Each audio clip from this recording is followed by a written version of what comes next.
You may begin.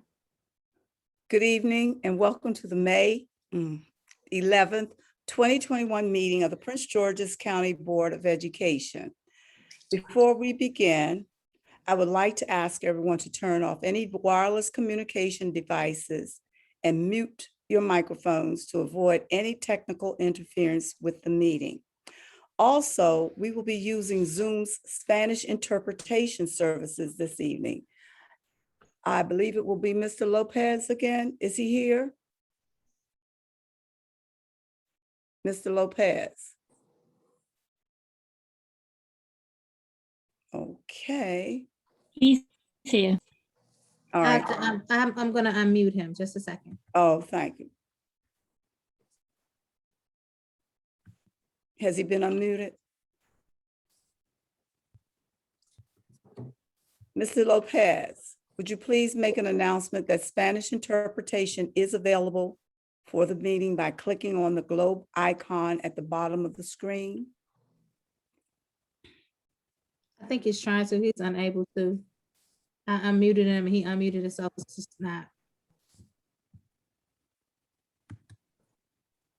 So what's going on then? He may need to go out and come back in. He's in the interpretation He's line. in the interpretation line, He can hear. and I can't pull him out right now.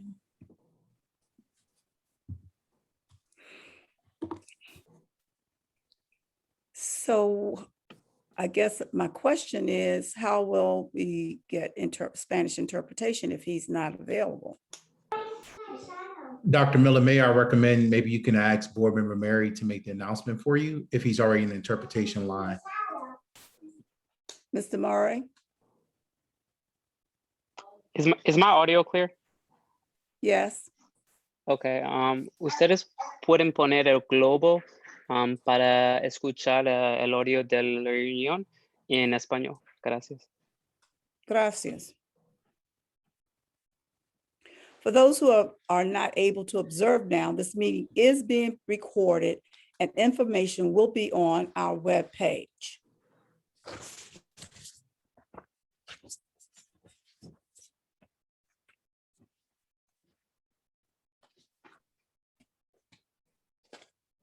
Okay.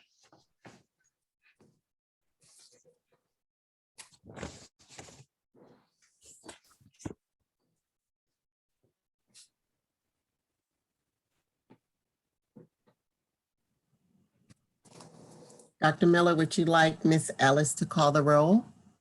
Yes. Mrs. Adam Stafford, Here. Mrs. Ahmed, Here. Ms. Boozer Strother, Here. Mr. Burrows, Here. Mr. Harris, Here. Ms. Jackson, Mr. Montero, Here.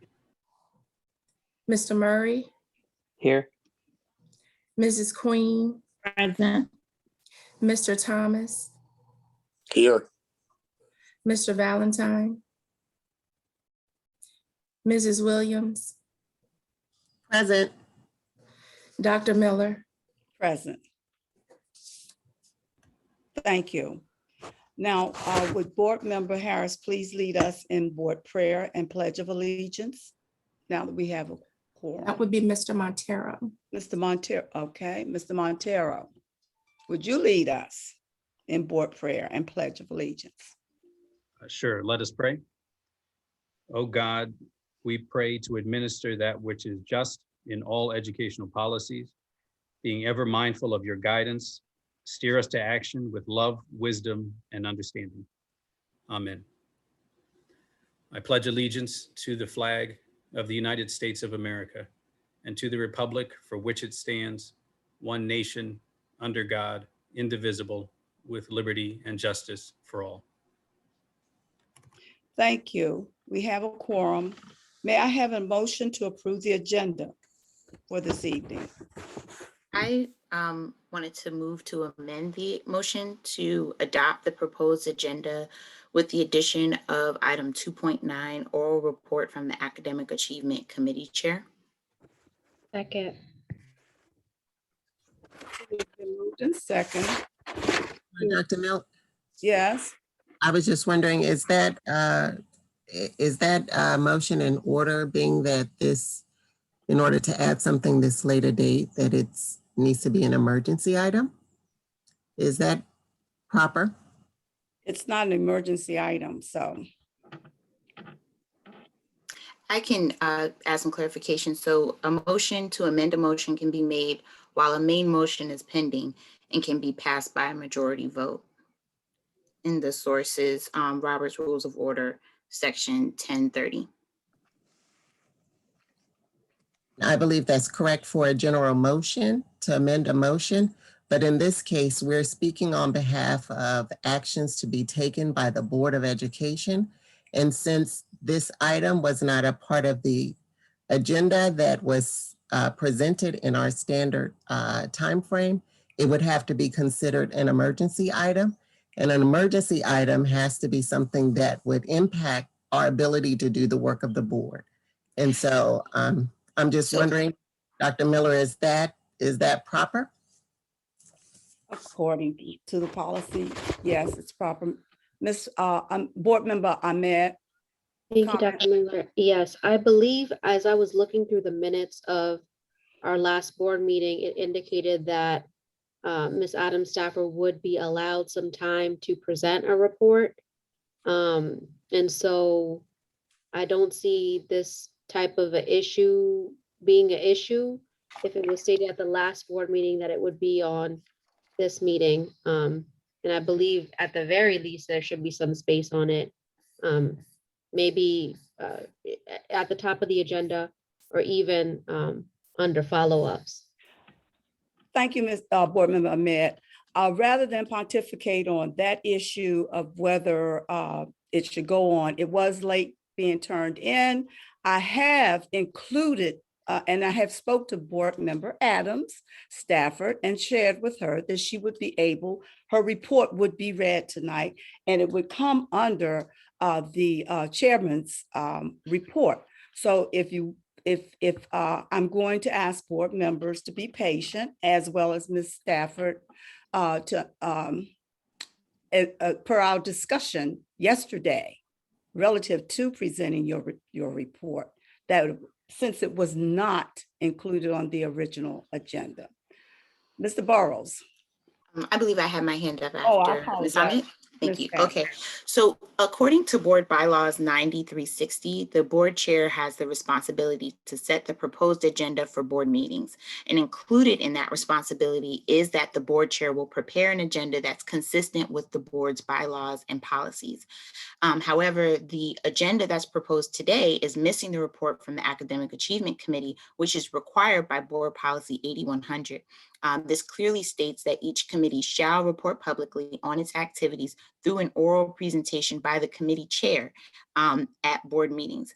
And given the fact that it says that the report from the Academic Achievement Committee shall be given during May, that means that it should be on the proposed agenda for today's meeting without needing a request from a board member or the request of the committee. I don't turn in anything late, so it was never turned in late. Our board policies are not optional, but they are requirements. Even if I wanted to request the Academic Achievement Committee's report to be on the proposed agenda today, I couldn't because the board chair violated the policy again by not involving all of the board members in the agenda setting process for today's meeting, as also required by Board Bylaw 9360, which states that board members will be notified of the agenda preparation meeting schedule and may also be allowed to attend these meetings. If I had been invited to the agenda preparation meeting for today's meeting, as required by the board bylaws, I could have reminded the chair of the requirement of adding my committee's report to the agenda, which again, at the March 25th meeting, it was stated that I would also be allowed to give this report as required by law.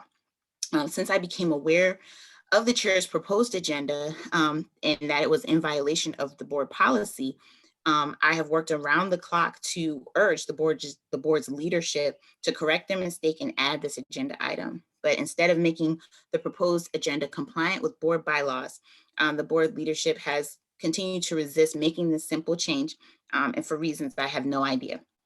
And so there's really nothing more important than the academic achievement of 130,000 plus students in our school system.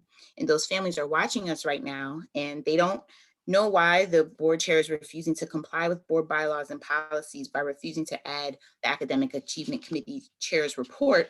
But they want to know that the board is doing its best to improve the academic achievement of their children during this time. In the amount of time that I just spent, I could have been given my report and it could have been done and completed. So yet again, this board's ability to function is being impeded by the actions of our board chair. And so I just would urge our board leaders to put aside personal grievances with fellow board members and do its best for our students and do what's required by board bylaws and policy. I ask my colleagues to vote in favor of an amended agenda to allow me as the chair of the Academic Achievement Committee to give a 3-minute report on the great things that the CEO, the board, and we are all doing to improve the academic achievement of our students. Have you completed your statement? Mr. Board Member Burrows, your hand was up next. Yes, I just would like to state for the record, according to Board Policy 8100 on page 2, comes and outputs, the Academic Achievement Committee is scheduled to provide their report in the month of May. That is clearly outlined in policy. This is an oral report according to policy. Every board meeting that we have, the CEO and the board chair give an oral report that they don't submit days in advance. I have no clue what the chair's report is going to be before she gives it. So there's no requirement that this oral report has to be submitted well in advance. I think it's important that we follow the policy. And the policy is clear that in May, the Academic Achievement Committee is scheduled to give an outcomes and outputs report. I just urge the board to join us and follow the policy. And with the amount of time that we've spent debating this matter, the report would have been completed. Thank you. There's no debate. The report will be given. Have you finished, Mr. Burrows? When you say the report will be given, who will give the report? Have you finished your statement? So I can move on to Mr. Board Member Thomas? No. And I'll come back to that. I'll come back to that. Okay. We're just spending more time. The report will be given. Okay. I guess I just like to read one line from the. Excuse me, Board Member Stafford, Adam Stafford, and I had a conversation yesterday. She brought it to my attention and I shared with her that her report could be given today. So I don't know what all the debate is in policy referrals that you're making reference to today. But I appreciate your comments and I will adhere to allowing the academic achievement report to be presented tonight. Mr. Board Member, I still have the floor, thank you. I guess I would say then there should be no objection to this motion because we're all on the same page. We don't need a motion then. I mean, we really don't need to vote. I'm saying. But it's on the agenda. It's not on the agenda, and so I think if Ms. Adam Stafford was told that this would be on the agenda, we wouldn't be in this position that we're in. But it's not on the agenda, and so there shouldn't. It sounds like we're all in agreement. So if we're all in agreement, let's just vote this motion up, cease debate, so that we can proceed with the meeting. Thank you. Board Member, have you finished, Mr. Board Member Burrows? I have. Thank you very much, Madam Board Chair. Member Thomas, your hand is up. Board Member Thomas, you're muted. Yeah, thank you. Thank you. I recognize my connection may not be the best, so I may cut out.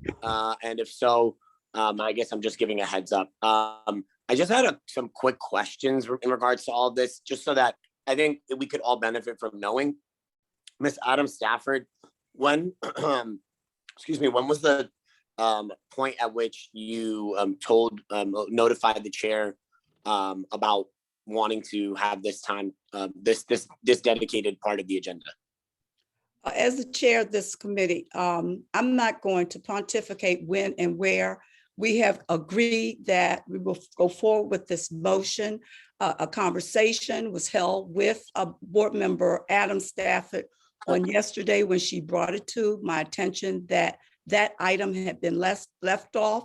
Ms. Adam Stafford was told that she would be, her academic achievement report would be given today. So I don't know why we're going back and forth, and I'd like to move on because they're Great, so great, so as the board member Thomas, excuse me, I'm not trying to be rude, but we're spending too much time on one thing where Ms. Adams could have used, as she indicated, this time to give her report. And that was just, I'm not even gonna say it was an oversight. She has been told that her report could be given, okay? Thank you. Yeah, thank you. So I'll wrap up what I have to say, which is first of all, I asked a question to Ms. Adam Stafford. I did not ask a question to the chair. I do Chair receive has your the option remarks, to what you said. recognize. You're out of And order that being now. stated, like Mr. Burrows said, that means there should be absolutely no problem with us moving forward with this motion to formally add it to the agenda. So with that being stated, I don't know that a motion was made. I don't know if board member Adam Stafford made it. But yeah, I think we should, and that is all I have to say. Board member Queen. I just want to say, you guys, I didn't attend the last week meeting because I don't have time for drama. I'm going to say it again. It's about the kids with me. I have a lot going on in my household. I'm not going to do this with you guys. Miss Adam Stassen made a motion. Okay, let's call the roll on that motion and let's get them moving. We have the public watching us. We have kids and people depending on us as a board. All them little attitudes and all this, to me, all this power grabbing, let it go. Let it go. I'm going to be praying for each and every one of you, but let's take this vote and let's go about the business because my time is very valuable. Thank you, board member Queen. And for the public's information, this is the second time this board has voted not to go into executive session, and we could have used that time to discuss this issue. So rather than take up the public's time, I thank you, board members, for your concerns and statements. And there is a motion on the floor to add to this agenda the academic achievement end of the year, school year report for 2021. All in favor? Aye. All right. No.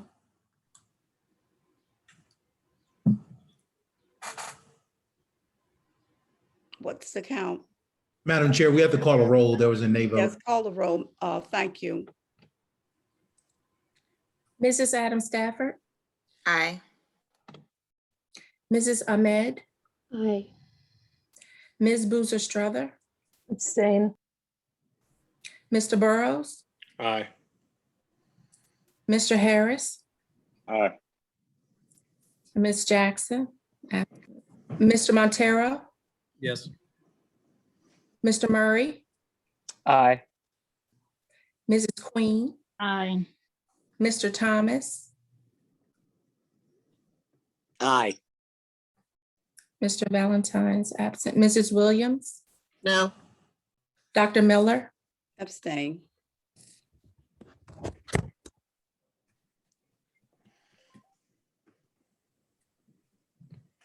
eight yeses, one no, and two abstentions and two absences. Thank you. The motion carries. The Academic Achievement Committee end of the year report will be added to the agenda under item 5 point. It will be added to the agenda. Put it that way. And I had already placed it for the sake of the public.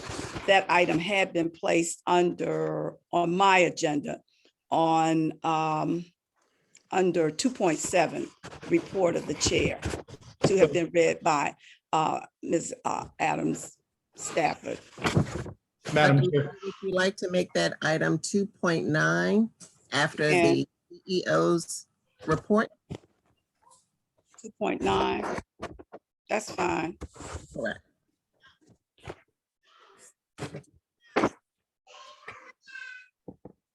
Okay, can we move on now? That motion carried. All right, now we're going to have approval of board meeting minutes for April 29, 2021. May I have a motion to approve the minutes? So moved. Second.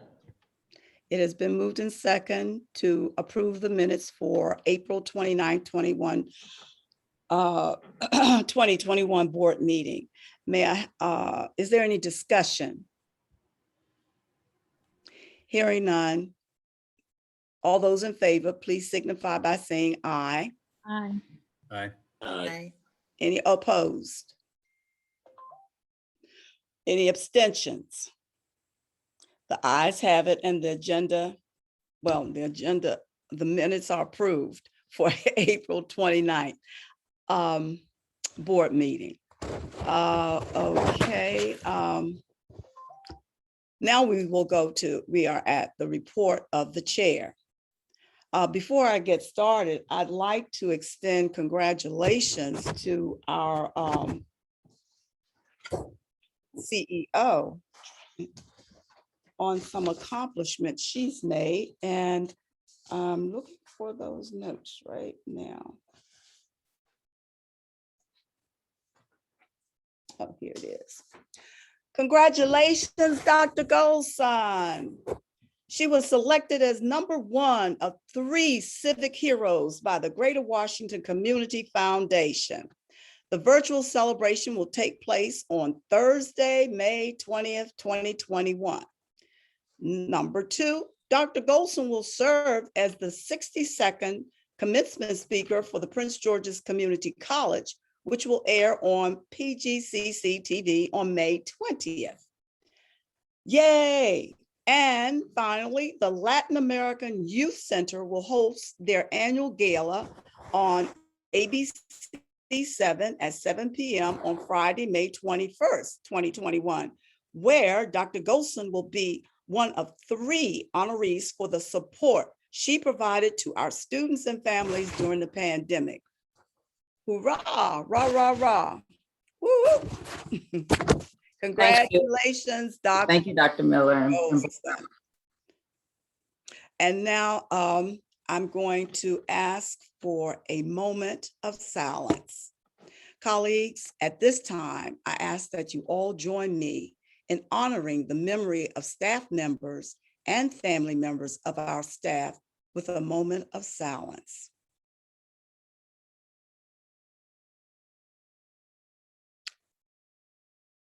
Thank you. Please continue to keep those that we are aware of. There was a recent incident. I didn't get all the details on that, but where one of our students was drowned and the parent, the father. I haven't received those names yet, but I will make sure that that's noted in a later meeting.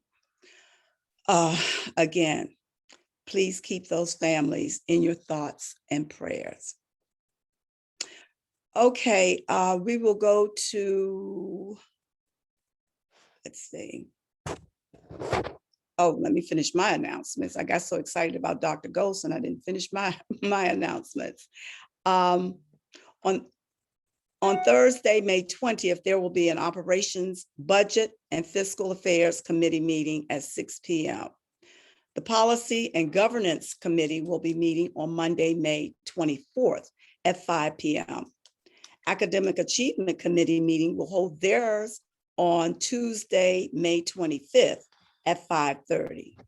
You should be aware that our next board meeting will be held on Thursday, June 10th at 7 p.m.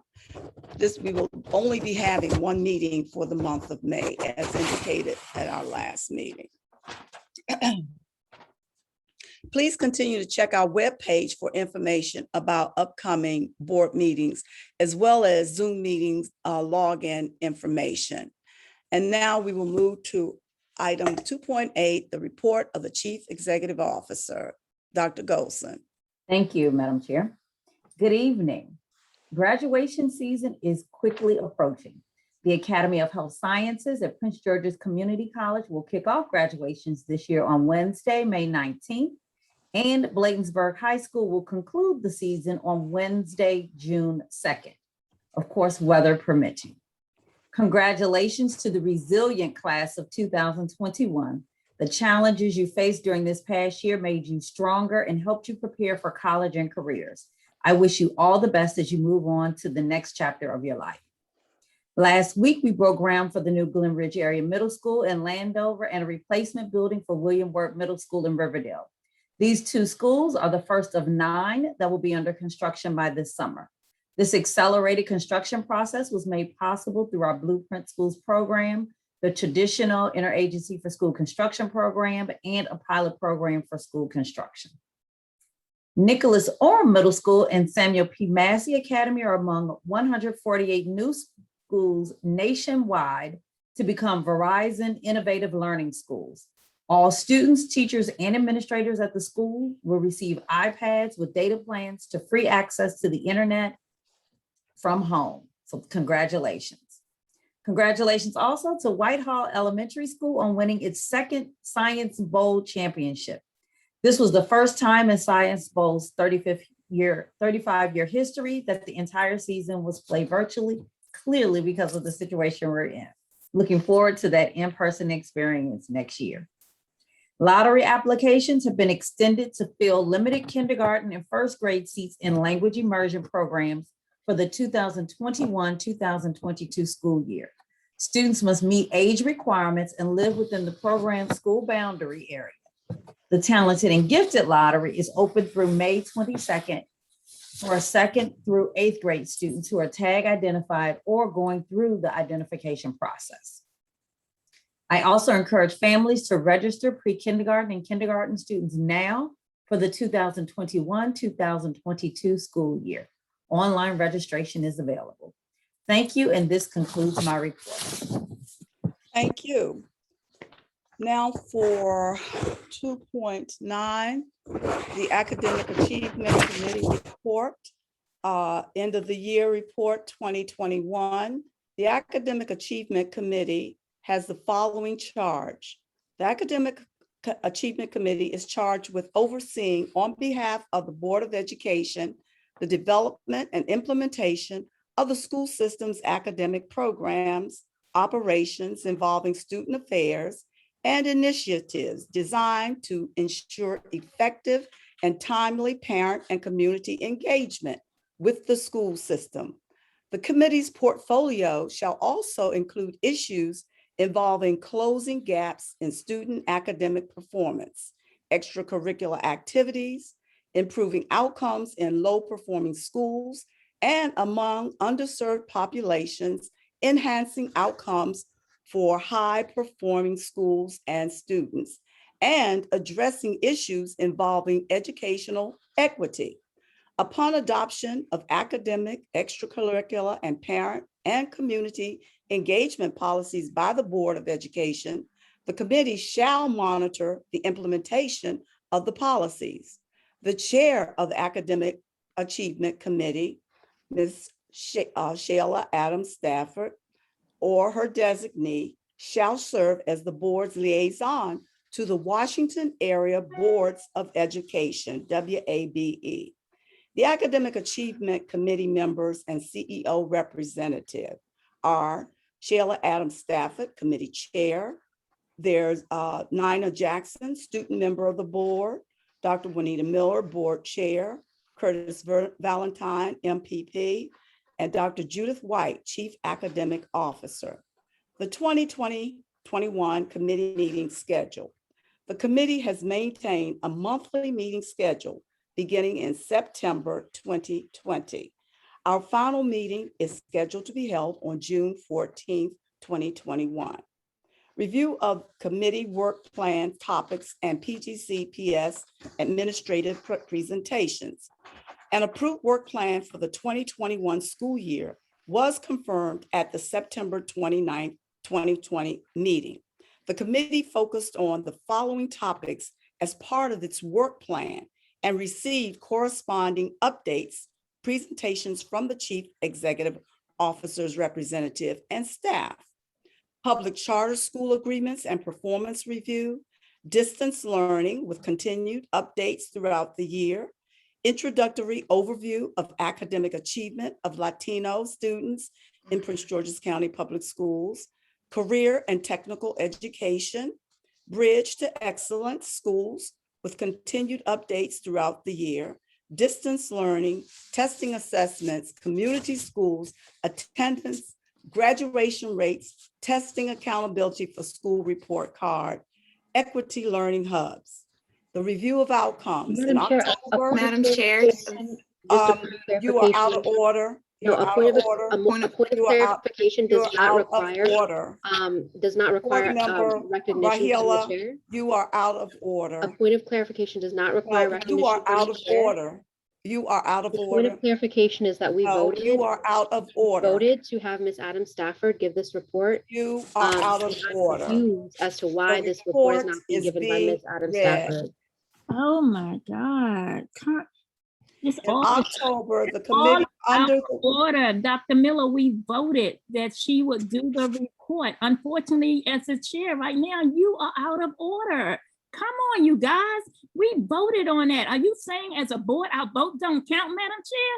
We just voted to have Ms. Adam Stafford's Read the report read. No, read. She said she wanted to read her report. It was stated that. It wasn't necessary, Madam Chair.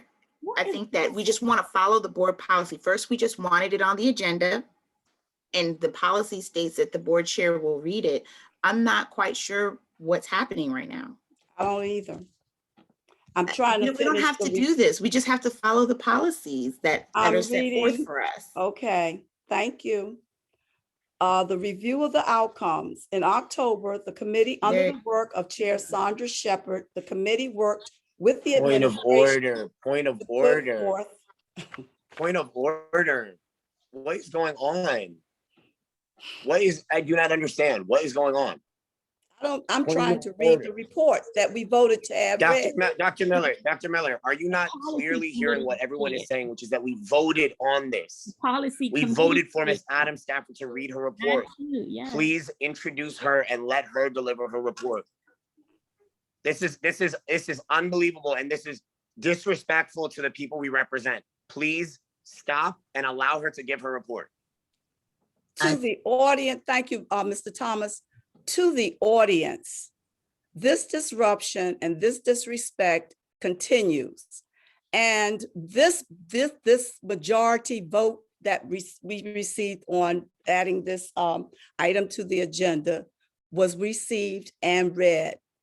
The other thing is, while certain board members want to denigrate the responsibilities and duties of this chair, I want the public to understand that this is the same group that voted not to go into executive session. And you want to talk about, excuse me, you're out of order. I have the floor. Out of order. You can't talk about these topics in executive session by law. We're just asking you to follow the law. We just are asking you to follow the law. You The law, should follow you the law. can't And discuss I'm not these going to sit here and debate. It's Now, okay. Go ahead, but you Madam are. Chair. It's okay. It's unfortunate that we're not able to just Yes, it simply is follow simple unfortunate. policies. And our constituents is certainly deserve unfortunate. better. And we would hope that you would And be able to do our that. students, our It's okay. stakeholders do deserve better. And Yes. we, You guys as long as I have been chair, that respect has not been given to the public and the lack of transparency. So I'm going to conclude reading this report. You can either listen or you can leave, but this will be read to the public as it was indicated in the bylaws for this report to be read or given orally in May. The review of outcomes. In October, the committee, under the work of Chair Sandra Shepherd, the committee worked with the administration to put forth an important, would you please put everybody on read mute? by the committee chair.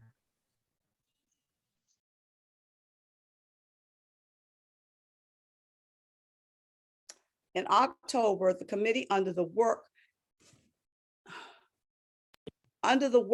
of Chair Sandra Shepherd, the committee worked with the administration to put forth an important report on the status of Latinx students' achievement with Prince George's County Public Schools. This report will be critical moving forward to determine how policies can address gaps Point in of order. learning for Latinx students. I have a point of order. During the most recent committee meetings, Mr. Burrows, I am speaking. During the Madam Chair, most I have a recent point of committee order. meetings, board members and Madam Chair, I have a PGCPS point of staff order. But had people several. already heard that, y'all. Just let her, you know, the public has already heard all of that. You guys, she's still gonna be deported. I'm asking each and every one of you guys, just let her please finish this report. Okay, we all know point of order was called. We all know the vote was made. Just let the chair go ahead and read the report, please. Thank you. Thank you, Board Member Queen.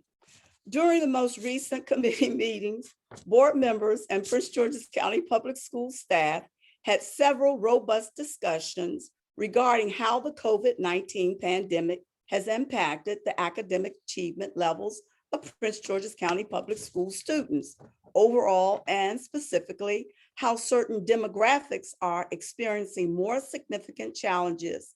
In February, the committee voted to bring the Equity Learning Hubs policy before the full board for consideration. This measure passed unanimously. This initiative will be a major vehicle in providing in-person support for our most vulnerable learners with Prince George's County Public Schools in an effort to combat learning loss. We will now move to 3.1, public comment on agenda and non-agenda items. The list of speakers is posted to board docs for the community's reference, and speakers will be called in that order. For those who have registered, when you hear your name called, you may begin your testimony and you will have 3 minutes to present your remarks. The board will not address your comments.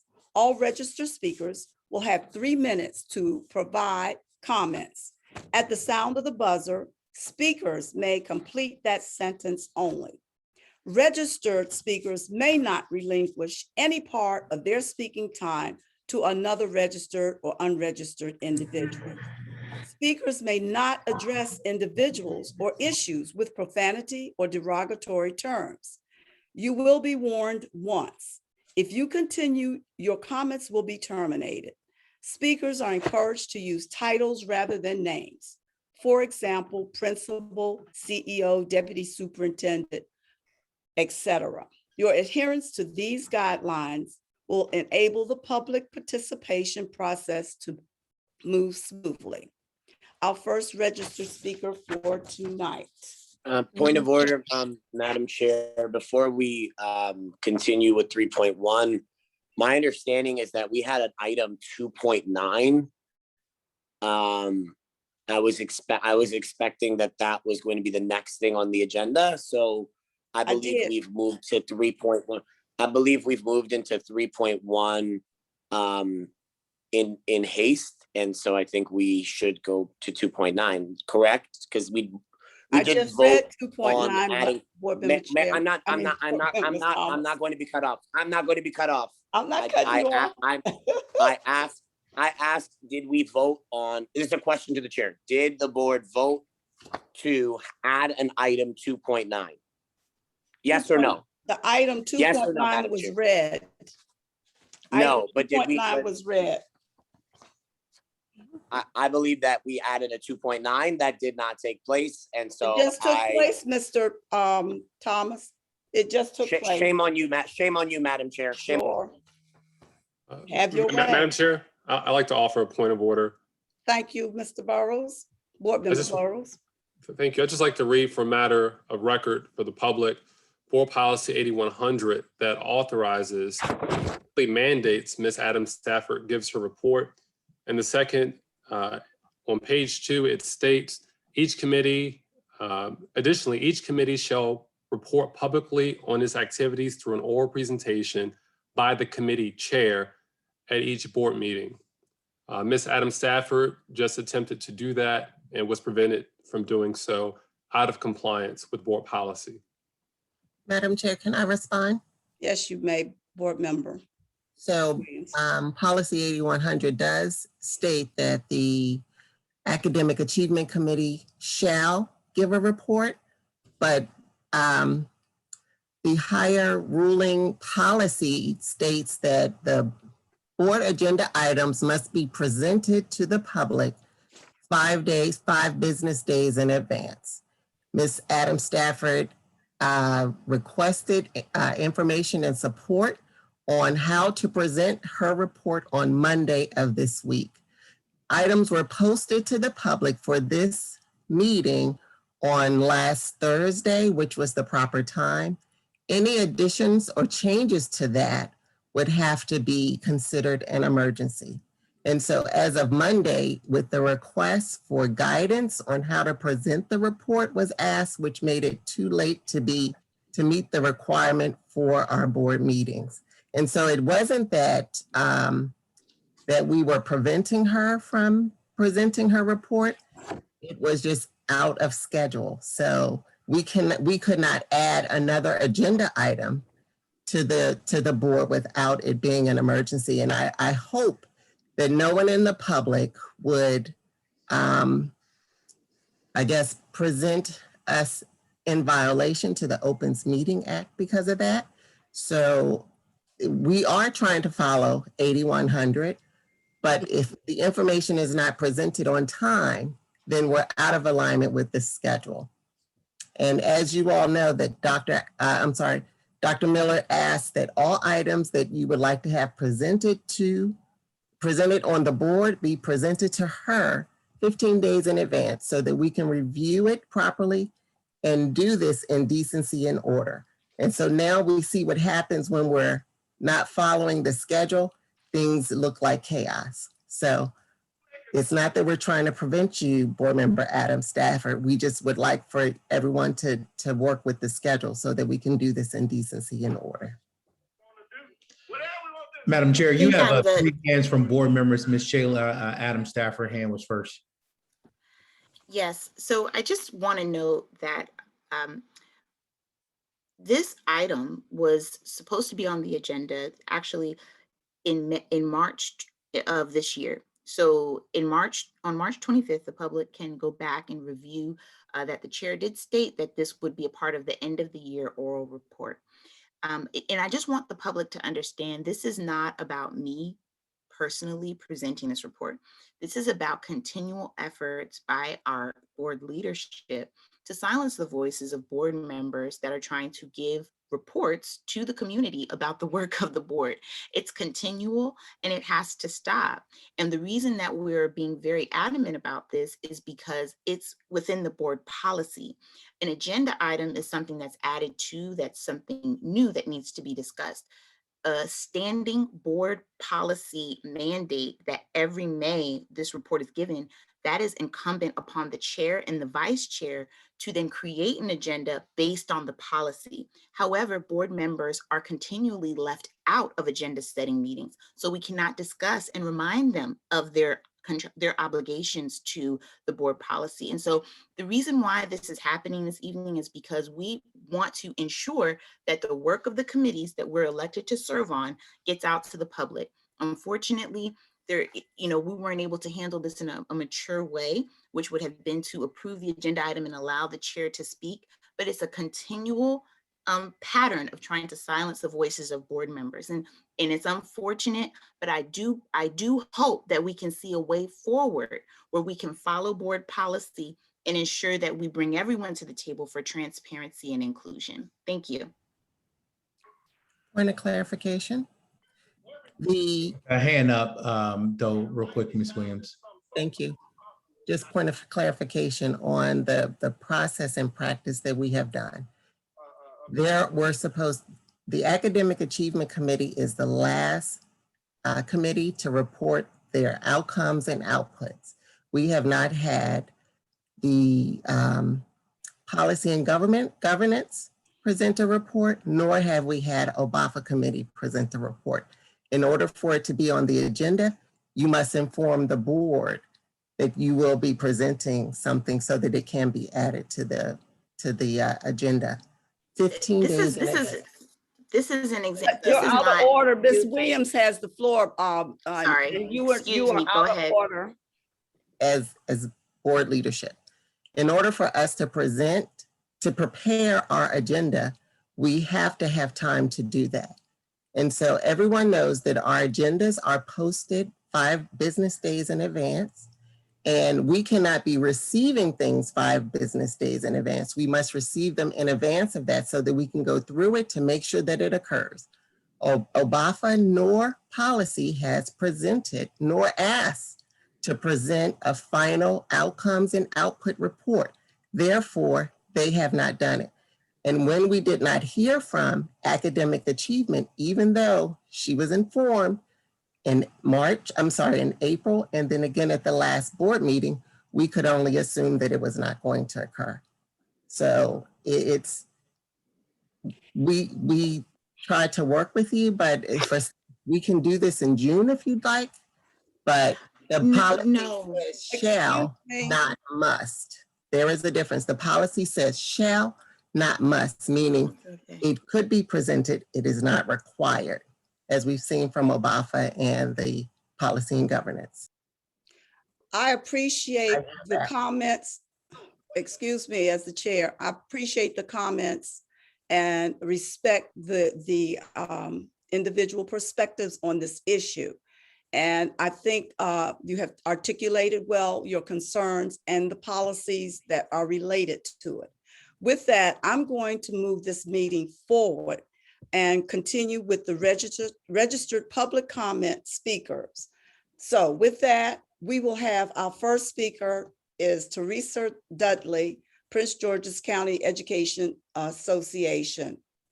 There is an item 2.9 that was voted on. There is an item 2.9 that was voted on. Order, sir. Ma'am, there is an item 2.9 that was voted. Did that vote happen? Yes, it did. No? Yes, Okay, it did. so is that not real, or is that a canceled? You canceled it. The report was read in 2.9. There was and a I am not going 2.9. to There was a complicate this 2.9 issue item. with you any longer at the public's expense. We will move to the registered public. This is good. This is good for the public to see. You are out This is of good order. for the public to Would you see please that mute we made Mr. it clear, Thomas? Madam Chair, this is not right. We Would made you a clear please vote. mute Mr. We made Thomas? a clear vote to add an item 2.9. Mr. Thomas, You are disregarding. disregarding the vote of the board. You are disregarding the vote of the board by moving forward Well, then you move forward without with including what you 2.9. have to do. So the public can see. The public can see. Yes, They they're can seeing see it this. too. Thank you. They're seeing it. You guys, They're we have seeing the hands, I know disrespect. we have hands up. We can come back to this if you guys, because we didn't get 2.9 and it was voted on. But I think in all respect, we should just go ahead and let the public speak. And the public does see, and maybe they can understand the fact that the reason why, excuse my house on, that we didn't go into public meeting, into an executive session when a lot of the issues that we have could be handled is because things that are being left off of our agenda, just like this.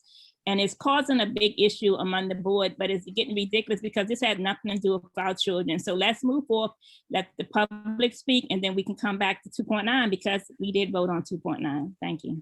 Thank you, Board Member Queen. Our first speaker will be Teresa Dudley, Prince George's County Education Association, end of the year. Ms. Dudley.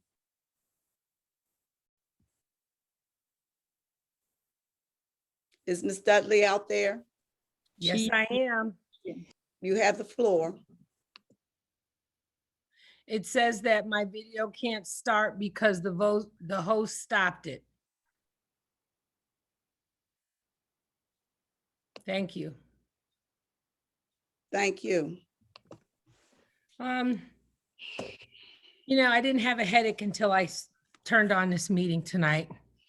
And I would implore that this board establish a retreat to get training on parliamentary procedure and your board policies so that the work of educating our children can continue. This is embarrassing. And it has been an embarrassment of major, I'm almost at a loss of words, and you know I can talk all day. Well, But please I don't will use share up your this. 3 It doesn't minutes. matter when we talk about reopening our schools. We want to reopen the schools that we want to see. And I would hope that this board get it together. So whether you are elected or you are appointed, that you work for the betterment of our children. We have billions of dollars coming into this county, and you're arguing over something that is so mundane and ridiculous with the American Rescue Act and the Blueprint for Excellence, and you are being so petty. I can't even believe it, and I'm embarrassed to even be standing on this platform tonight. I will share with you that I want to thank Dr. Golson for continuing the work for our children in our school system and making sure what needs to be done is being done. That she is working with the educators in this county to establish the ground rules of engagement for the summer programs that are coming down the pike. I am pleased that she's working with all of the labor unions. I have some concerns about the Community School Steering Committee, including the ARROS, the Alliance to Reclaim Our Schools, to that. I would hope that you could get to that because we are doing great work with our parents and organizing in our schools. I am concerned about comments that I heard at the last board meeting concerning school choice. And I'm not going to call anybody's names, but when you work for somebody that's promoting school choice and our children don't have a choice because so many of our schools are over 70 years old, there is a problem and there isn't a choice. I do want to say this, and I'm about to go up to the state level, that y'all got to get it together because most parents don't give a rat's behind whether or not you are appointed or elected. You must improve the service delivery for our students. Thank you and have a nice night. Thank you, Ms. Dudley. Next, Donna Young, individual and general. Is Ms. Young available? Just 1 second, I'm gonna bring her in.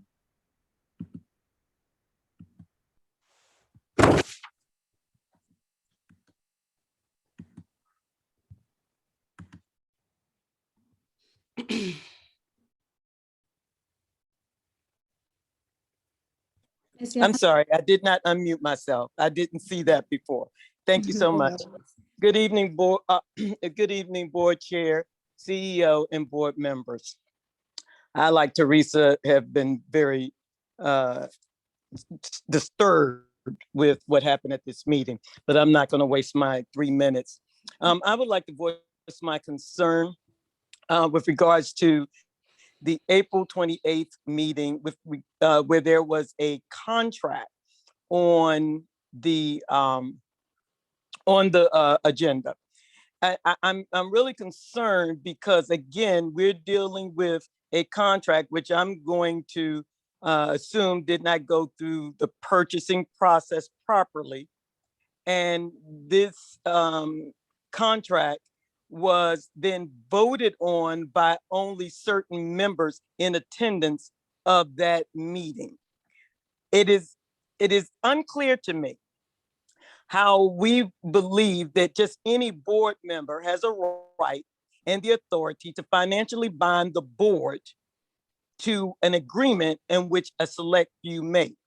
It is also very disturbing that neither the board chair nor vice chair was present and that the CEO was also not present, which are the individuals who can bind the board to a contract. It is unclear why we do not believe that programs are supposed to be presented to the CEO.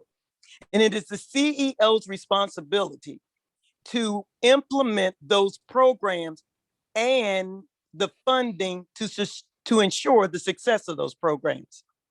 Now, I was very disturbed when I saw on Facebook, board members were soliciting funds for programs that they have either implemented or are intending to implement. If we don't need the CEO to do her job by implementing the proper programs and providing the funding, why is she here? I believe that that the board is doing things that are above and beyond what they are in place to do. And in reading the gifts and gratuities, that is a conflict of interest based on what is in policy 0107 for the solicitation of gifts. Thank you for your time. Thank you, Ms. Young. Jana Parker, individual ELL Focus Work Group. Good evening. Good evening. Good evening. I thought you weren't supposed to respond. I'm not trying to be sharp with you unnecessarily. I'm just so shocked at what I saw tonight. And I'm like Miss Dudley, at a loss for words. And for those who have known me for years, that again is that's hard. I'm not even, y'all, we literally have more than, what is it, 250,000 students. We have like 276 high schools, I'm sorry, schools, and I'm so at a loss. Y'all are on here arguing, literally arguing about whether or not somebody can read a report. Y'all are not following board policies. The board member from District 9 is laughing and smirking at the exchange. That is a lack of decency and decorum.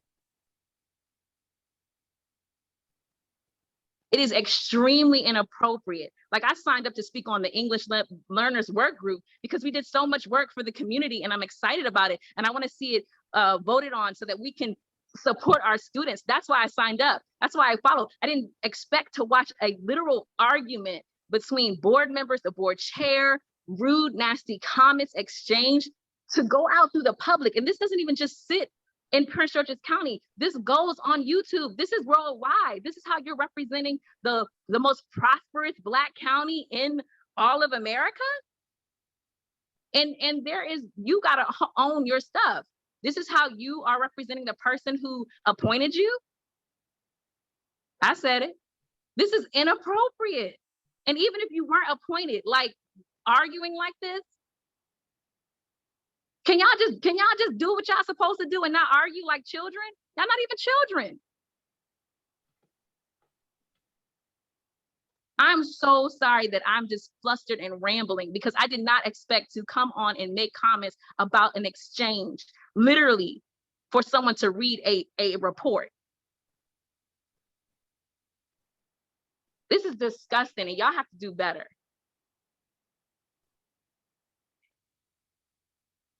That's it. This is horrible. Thank you, Ms. Parker. You're welcome. You're welcome. Selma Besmarki, Prince George's County, Oxon Hill High School, ELL recommendations. And I apologize if I mispronounced your last name. You're fine, ma'am. No problem. Thank you. Good evening, board chair, board members, and CEO. My name is Selma Basmasi. I'm ESOL department chairperson at Oxon Hill High School. I have also been an ESOL teacher and mentor teacher for intern ESOL teachers, continuous professional development instructor, training teachers in ESOL, professional development lead teacher, and also a curriculum writer for ESOL courses throughout 15 years of service at Prince George's County Public Schools. And tonight I'm here to speak in favor of English language learner recommendations, having quite an experience in the field and being a member of English language learner focus work group. During my years as an educator at Prince George's County Public Schools, I have taught countless English language learners. When I teach my students, I always ask myself, how can I serve my students better? How can I make them more successful and productive citizens in the school community and beyond? How can I assist the community they live in and increase the family engagement? And I know that I'm not the only one asking these questions. Having said that, I have had the pleasure of working with the members of English language learner focused work group that have the same questions with me. For months, meeting and discussing consistently and utilizing research and data, our work group have made tremendous efforts to find answers to those questions and come up with some recommendations that will benefit our English language learners who make up to 21% of the PGCPS student body. With these recommendations, we believe that we will close the achievement gap for English language learners in academic content by expediting content literacy. For that, ELLs need support in the core content through native language instruction. The research says, higher the literacy is in native language, the faster is the second language acquisition. I also believe that culturally responsive teaching and curricula will provide our English language learners with opportunities to thrive in academic and social content. We strongly support that English language learners must be present in all academic programs. I also know that we're a diverse community of educators, but we need to be more diverse during the age of globalization. Therefore, immigrant staff, faculty, and leaders should be represented in our district. PD opportunities should be highlighted for teachers and staff members working with ELLs as well. Knowing that I have very limited time, and I would like to end my conversation by quoting the PGCPS mission statement: to provide a great education that empowers all students and contributes to thriving communities. All right, thank you. Thank you, Ms. Solano. Our next speaker is Tanya Wingfield, individual on board policy. Excuse me, I have Maritza Solano as the next speaker. My apologies. No worries. Miss Maritza Solano, CASA, English Language Learners Recommendations. Good. Yeah, I'm on. Good evening. Okay.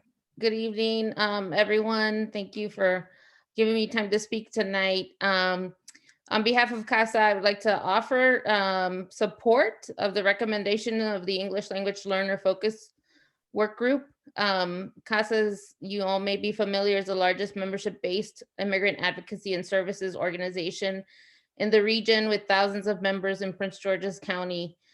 We provide a variety of services that range from public health outreach to education awareness campaigns, system navigation, and advocating with families and students to improve their educational experiences. One of our greatest achievements has been the design and opening in partnership with PGCPS of the 2 international high schools in 2015. We embarked on that project because we saw data that told a bleak story about what EL and immigrant students were facing in the county.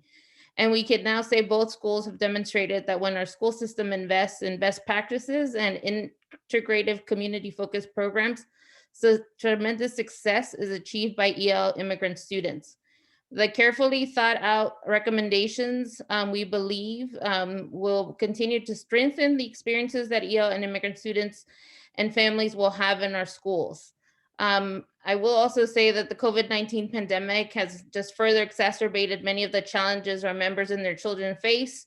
We are all aware of the academic achievement struggles of Latinx students that were reported on in the fall of last year by PGCPS, and it only highlights how necessary, expansive, comprehensive, and forward-thinking frameworks are needed to transition our students back into in-person learning, and also to correct the wrongs that have been going on, in particular, that our English language and immigrant students face in our county.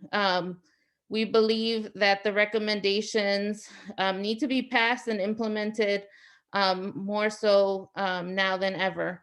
And we focused on recommendations that increase family engagement, a more comprehensive system for incoming EL students and families, consideration of best practices and programs that expand bilingual education and strengthen educational practices, and increase professional training for educators and school staff to best serve EL students and their families. These recommendations were given in thoughtful consideration and based on best practices with proven outcomes.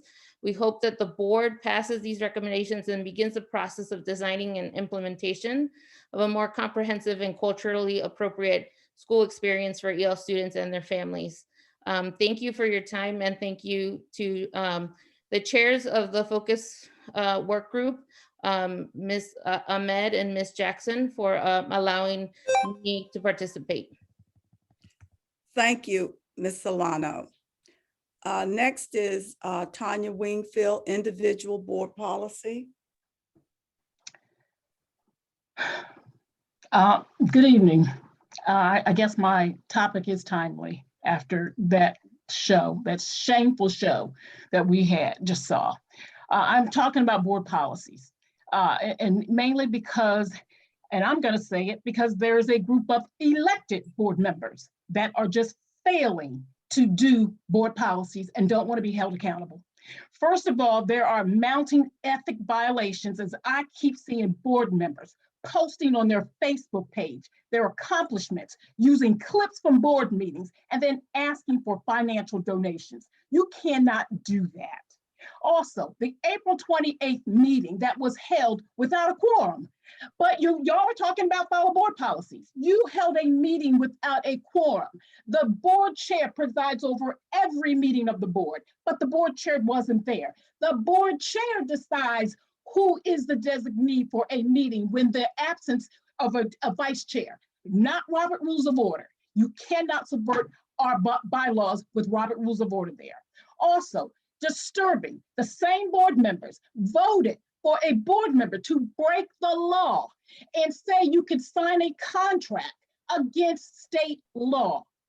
No administrative vote can subvert public state law. Then let's talk about these policy changes.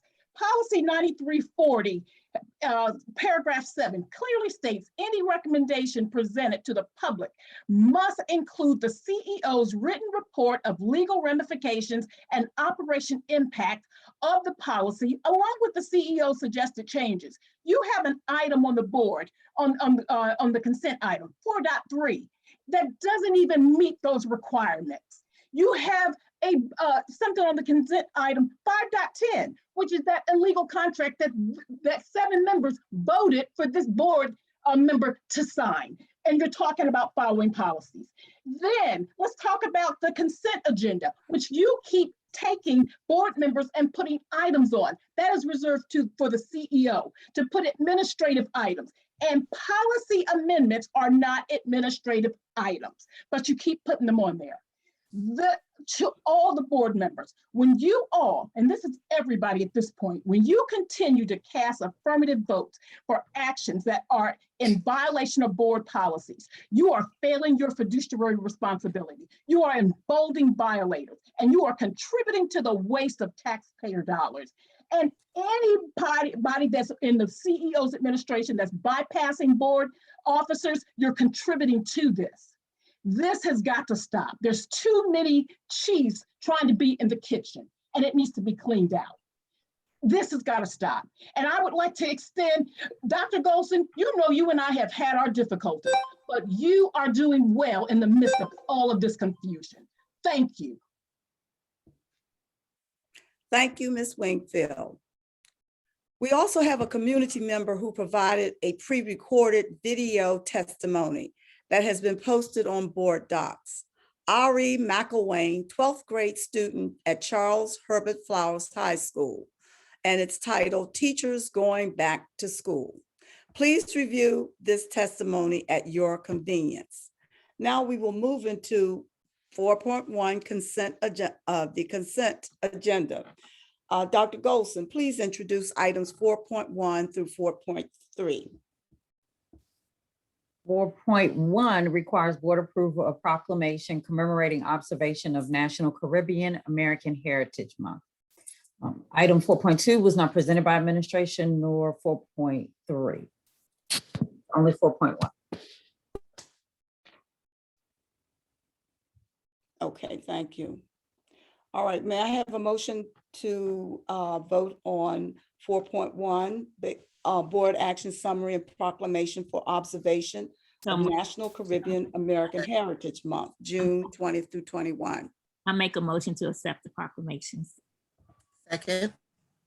It has been moved in second to accept the proclamation for observance of National Caribbean American Heritage Month, June 2021. All in favor? Aye. Aye. Any discussion? The motion carries. The ayes have it. Oh, 4.2, Board Action Summary and Proclamation for Mental Health Action Day, May 20th, 2021. Board Member Ahmed. Thank you, Dr. Miller. Colleagues, I am happy to present this resolution to you all.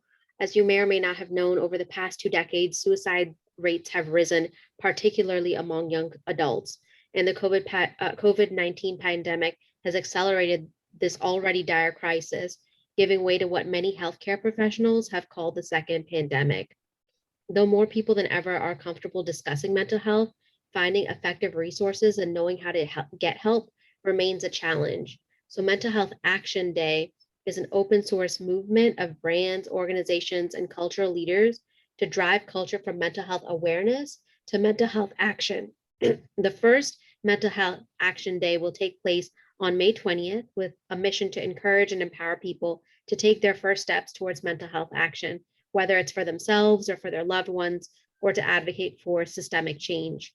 The purpose of this board action summary is to have the Board of Education adopt a resolution to commemorate Mental Health Action Day and encourage the overall PGCPS community to not only be aware, but also to take action on mental health issues facing children, teens, and young adults. With that, I bring this resolution for you, and I move to approve this resolution. Is there a second? It has been moved in second to approve Board Action Summary and Proclamation for Mental Health Action Day, May 20th, 2021. Is there any discussion? All in favor? Say aye. Aye. Any opposed? Any abstentions? The ayes have it. The motion carries.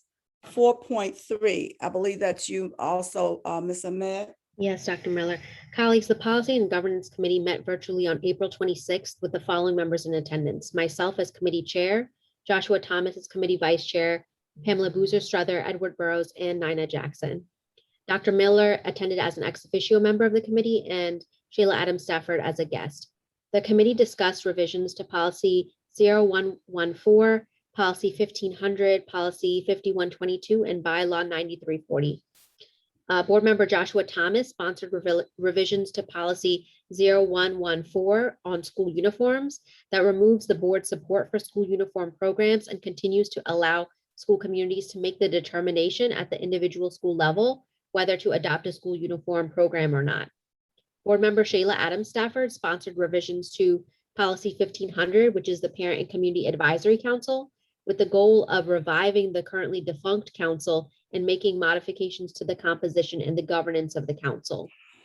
Board member Edward Burrows sponsored revisions to Policy 5122 on interscholastic sports and extracurricular activities academic requirements that are designed to form a partnership with the administration, school principals, coaches, and teachers to reach students before they fail and to provide them the fullest participation in academic, athletic, and other extracurricular activities. And I sponsored revisions to Bylaw 9340, which is the policy development policy that would incorporate the role of the board's director of policy in the policy development process. The revision would also allow the committee to send proposed policies out for public comment prior to submitting the final proposed policy to the board for action. We discussed the purpose of these policies, and then we voted in favor of forwarding these policies to the full board with the recommendation that the policies be sent out for public comment. But between the time of the committee meeting and the posting of this board meeting agenda, board staff went back to administration to incorporate some more edits to address those concerns that were brought forward by administration and board colleagues.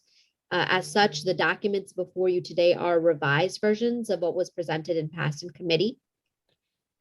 Additionally, the committee had previously voted at its March 8th meeting to have policy 5211 on student demonstrations forwarded to the full board with the recommendation that the policy be sent out for public comment. However, it was not added to the following board meeting. Therefore, in addition to the previously mentioned policies, this policy is also added to the upcoming board, added to this board meeting on behalf of the committee with a recommendation that the policies be sent out for public comment. Per our policy, current policy development policy, if this is advanced by the board, the policies will be posted on the PGCPS webpage and publicized by the school district for community input for a period no shorter than 2 weeks. And after the public comments are received, the committee will consider those comments and recommend any further revisions before making a recommendation to the board to approve the final versions. That was a lot. I hope it was helpful for the members of the public to hear all of that. And with that, I move that the revised policies be posted for public comment. Ms. Ahmed, you mentioned another, you said one was missing. What was the number of that one? I believe it is on there. It's item 5211. It was approved by the committee at a March meeting, but it was never made to the full board, so it was included in the package. But you said it was left out. That's what I'm trying to see. What you said 5211? I'm gonna second the motion. You're out of order. I was asking Mr. Matt for some Yes, clarification. it should be in, when the email was sent for this request to be on the agenda, this was also included in there. So what was the policy But I number see that and it's, title? it was 5211 Yes, on student demonstrations. okay. But I see what you're saying, that the document is not uploaded. Correct. Okay, we have a motion on the floor to approve, for approval of policies for public comment. Policy 0114, school uniforms. Policy 1500, parent and community advisory council. Policy 5122, interscholastic and extracurricular activities, academic requirements for participation. And policy 9340, policy development, and policy 5211, student demonstrations. Am I correct? Yes, Dr. Miller, and it's been brought to my attention that it's perhaps in the memo. So it's not a separate attachment, but it should be in the memo document on board doc. So that's what I'm being told. Okay, thank you. But it is correct. Thank you. May I have a second?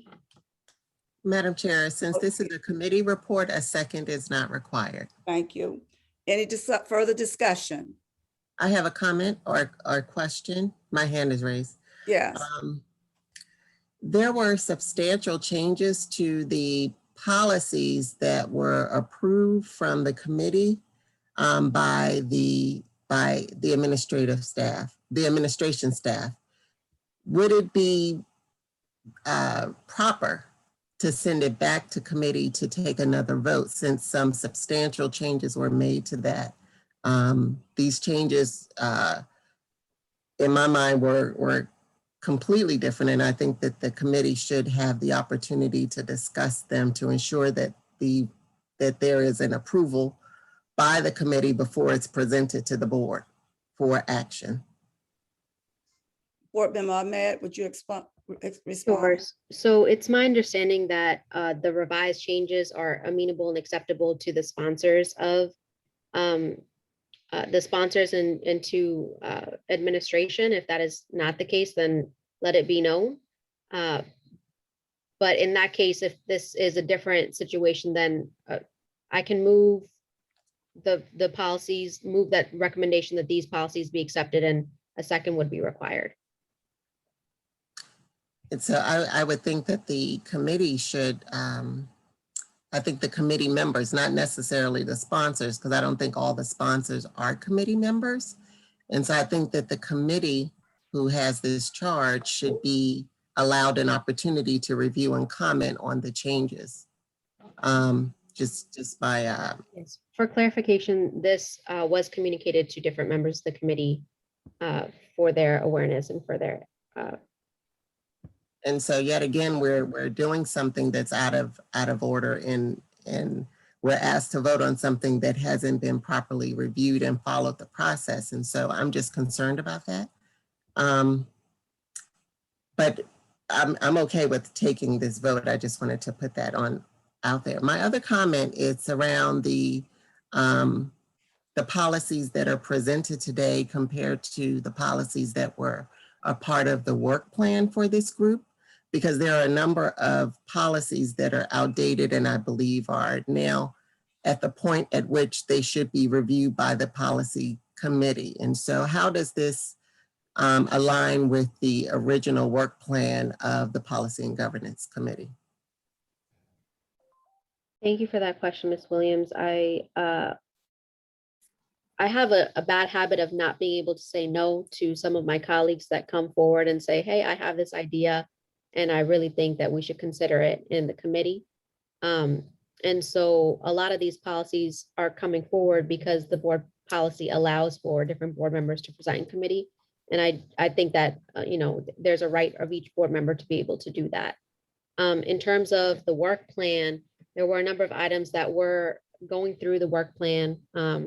If there's particular items that you feel haven't been addressed that need to be addressed, I'd ask that those items be communicated to the policy director of the board so that they can be put into the queue for consideration and being addressed. And also, Madam Chair, if I could provide a point of clarification on behalf of Mr. Cooper, Policy Director 2, the motion for this is to send to public comment. Those comments will come back to committee anyway. Can I have my drink? Excuse me, there are too many, there's someone else on the screen, Ms. Chase. I think she unmuted herself by accident. So the motion is go to the public comment. After it comes from public comment, all the comments are going to come back to committee anyway. So many of the CEOs of corporations already been incorporated from the policy standpoint, but any other changes that any members have, those changes can be made once the information come back from public comment as well. My hand is up, Nate. Thank you so much for that. May I take control of this meeting, please, and recognize people? Oh, I'm sorry, I wasn't Board done. Member Williams, did you finish your? No, I wasn't finished. Okay. And I completely understand the protocol and process of the board sending this to public comment, but the authority and responsibility of approving the policies that are sent to the board to be able to put them out for public comment, that part has not been done, especially since there were some substantial changes from what was approved versus what is being presented now. And so I just would like for us to stick with what we are charged with doing in the committee. And so I don't have any new policies to bring to the board, but the work plan, there is a certain expectation of items that will be reviewed, and the policy for this review, for certain reviews haven't been done for some policies. So thank you very much. I yield back, Chair. Thank you. Board Member Queen. Thank you, Madam Chair. I was actually going to say the same thing Mr. Martin said, that any comments, whether they're public or whether they're from staff, actually could be brought back to the committee when you guys look at the policy. But my question really is concerning the public comments. How do you get that out there? I know a lot about public parents, and even the ones who maybe don't even, right now, the Prince George's County Public Schools don't even have their email addresses because kids are planning on coming in this year. How are we going to get the word out for public comment? One of the things I noticed is that when we do have things that are for public comment, we say we post it to board docs, but if these are major items when you're talking about school uniforms and when you're talking about a parent advisory committee and some of the other things, I need to make sure that we are marketing and getting the word out to all of our constituents throughout all 9 districts, throughout the whole Prince George's County Public Schools, wherever our kids come from. We need to make sure that everybody is getting the word out on this. So when we do get public comments, we can really get public comments and not people say that they didn't know about it. Thank you. Thank you. Any other discussion? Yes, Madam Chair, I have my hand up. Oh, okay. Okay. Thank you, Board Member Burrows. Am I recognized? Yes. Good evening, colleagues and members of the public. I just wanted to take a moment to highlight a policy that I'm so excited about that's on the agenda tonight. When I initially came to the committee and came to the system with this policy idea, it was initially to remove the 2.0 requirement for any sports and activities. The reason why I wanted to remove the 2.0 requirement is because I knew that we had so many young people in our school district where sports and activities were the only thing that connected them to the school. And the moment we disconnect them from the school, they're going to go out into the community and do something. And if I have to choose between disconnecting a student from the school or connecting a student to a school, I choose to connect them to the school, no matter what their GPA is. And so that was my initial train of thought. I'd like to thank the administration for setting up a listening session between me and some of the principals. I also did a listening session between me and some of the coaches. And I think we found a happy middle ground here. And that is recognizing that sports activities, extracurricular activities connect some of our most vulnerable students to school. We're creating a bridge. And that bridge simply says in policy that if a student falls beneath a 2.0, we would essentially put them in academic probation, allow them to get intense additional resources while maintaining the standard of 2.0. The goal here of this probationary period is that not only will we provide students academic support, but also mentoring or any other supports that the student might need, and not just work with the student, but also work with their families as well. My previous role, I sat a lot in juvenile court, and I watched so many of the young people who were caught up in the school to prison pipeline tell the judge, I want to be in the NFL, I want to be in the NBA, or I want to, play a sport. And I'm not sure that they'll ever make it there, but if we can keep them in the presence of a loving adult to serve as a mentor, to keep them after school as long as possible, that's what I want them to do. Some of our young people might not be as strong academically, but they love to sing and they want to be a part of the choir. And so, like I said, initially, my proposal was to eliminate the GPA rule altogether. And I was going to replace it with a standard around attendance. But after hearing from the committee, hearing from the administration, hearing from principals, and hearing from the coaches, this is the compromise that we currently have tonight. And I just wanted to elevate that, to explain that, and thank you. Thank you, Board Member Burrows. Any other discussion? Yes, I have my hand up. Oh, a Board Member Stafford, Adam Stafford. Yes, so I also just wanted to thank CEO Goldson and her staff for working with us on revitalizing the Parent Community Advisory Council, which we are really hoping, Parent and Community Advisory Council, sorry, which we are hoping will provide greater access for stakeholders to lift their voices to the Board of Education and really have a role in the development and implementation of education policies that affect our students. So many parents have reached out and so many guardians and community members have reached out and really just said that they want to have an organized fashion in which they can communicate and lift up concerns of the community to the Board of Education. And so we had a Parent and Community Advisory Council, but that has gone defunct. And so this policy will allow it to basically reconstitute again with some new sort of inputs that will enable us to have a greater diversity of voice. We want to have parents involved from all over Prince George's County and really have a schedule where those parents will be able to have some opportunities to elect their own leadership and really give an opportunity for them to make their voices heard in an organized fashion. So again, I just want to thank the CEO and her team for working with us on revising this policy and making it the best it can possibly be. And we're really looking forward to getting the word out, as Board Member Queen has said, to market this so that we can get as many parents and community members involved as we can. Thank you. Thank you. Board Member Queen, your hand is up. Thank you, Madam Chair. One question for the Parent Community Advisory. We had voted, and I was getting ready to try to look back in my email, so that's what took me so long to come back to unmute. we had just recently voted, and it may have been about in December or whatever, for a parent who to be a part of this parent community advisory. The board just voted on a person's name not too long ago as a board. Did we include her in this? Who are you? More to that? Can you speak more on that? It was before I was elected, or? Yes, it was probably, well, I think he may have been elected.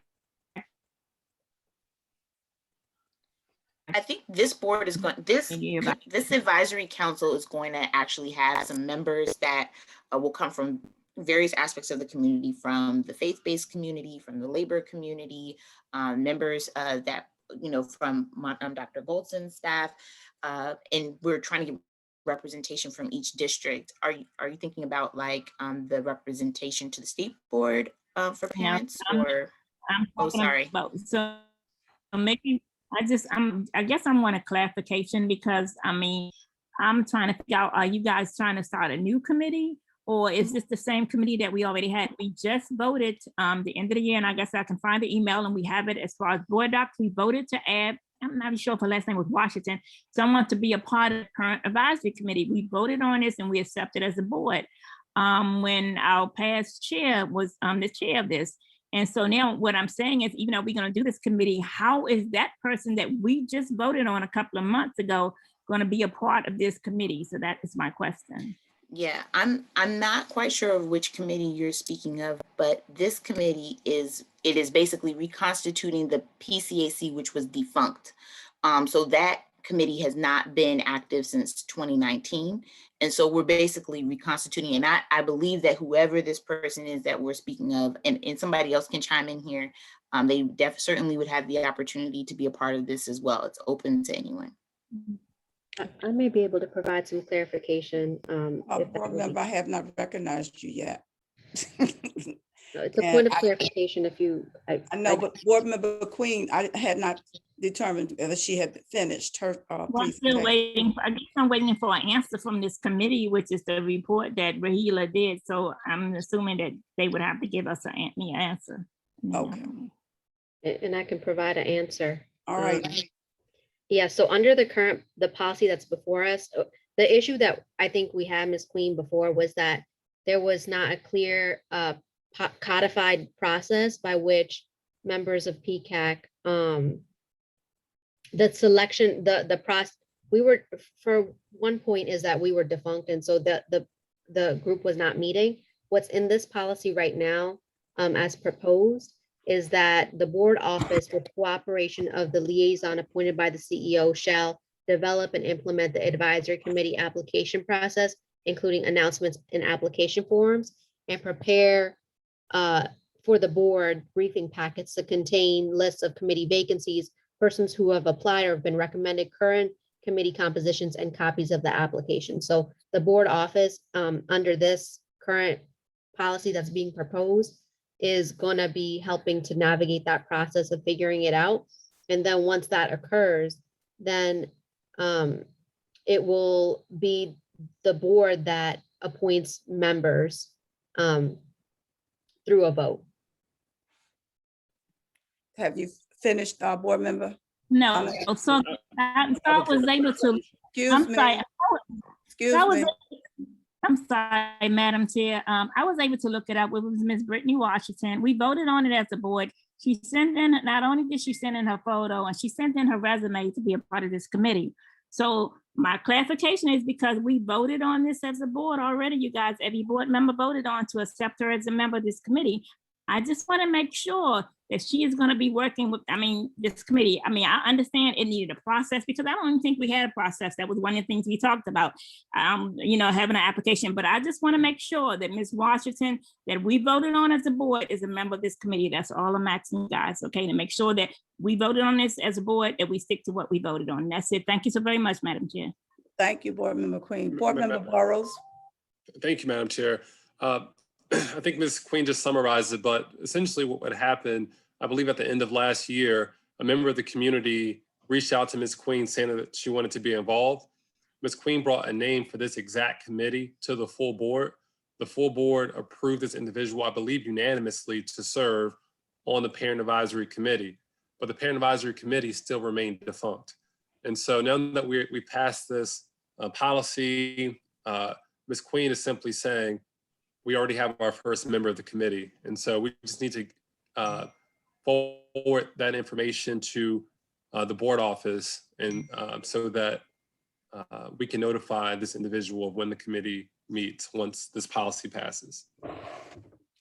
Okay, it has been moved. Any more discussion on the policies?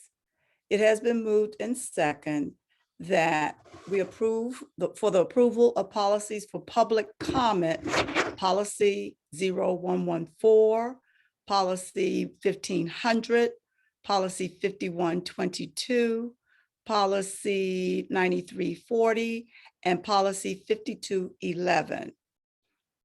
All in favor? Aye. Aye. Aye. Aye. Any opposed?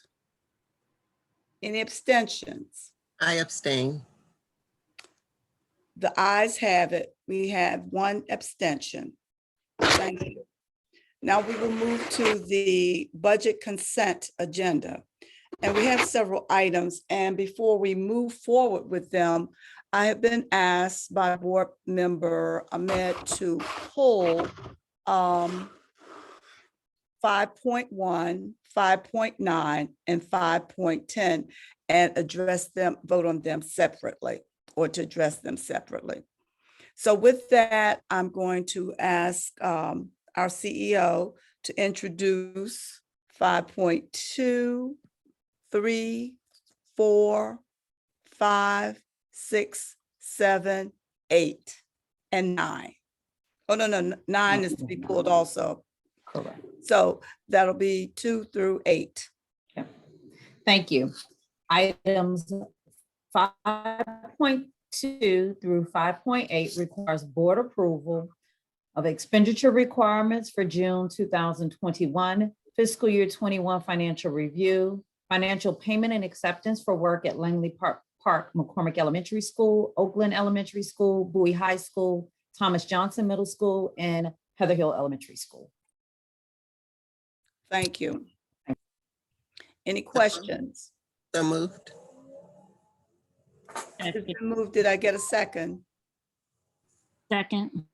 It has been moved in second to approve budget items 5.2, 3, 4, 5, 6, 7, and 8.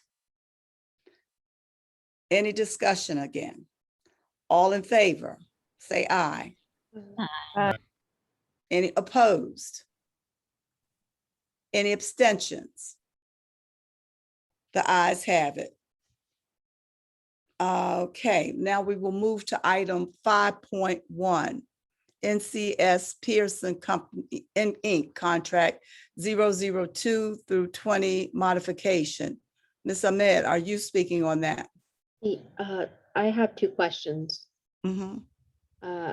My two questions on these items is, why do we require these additional services?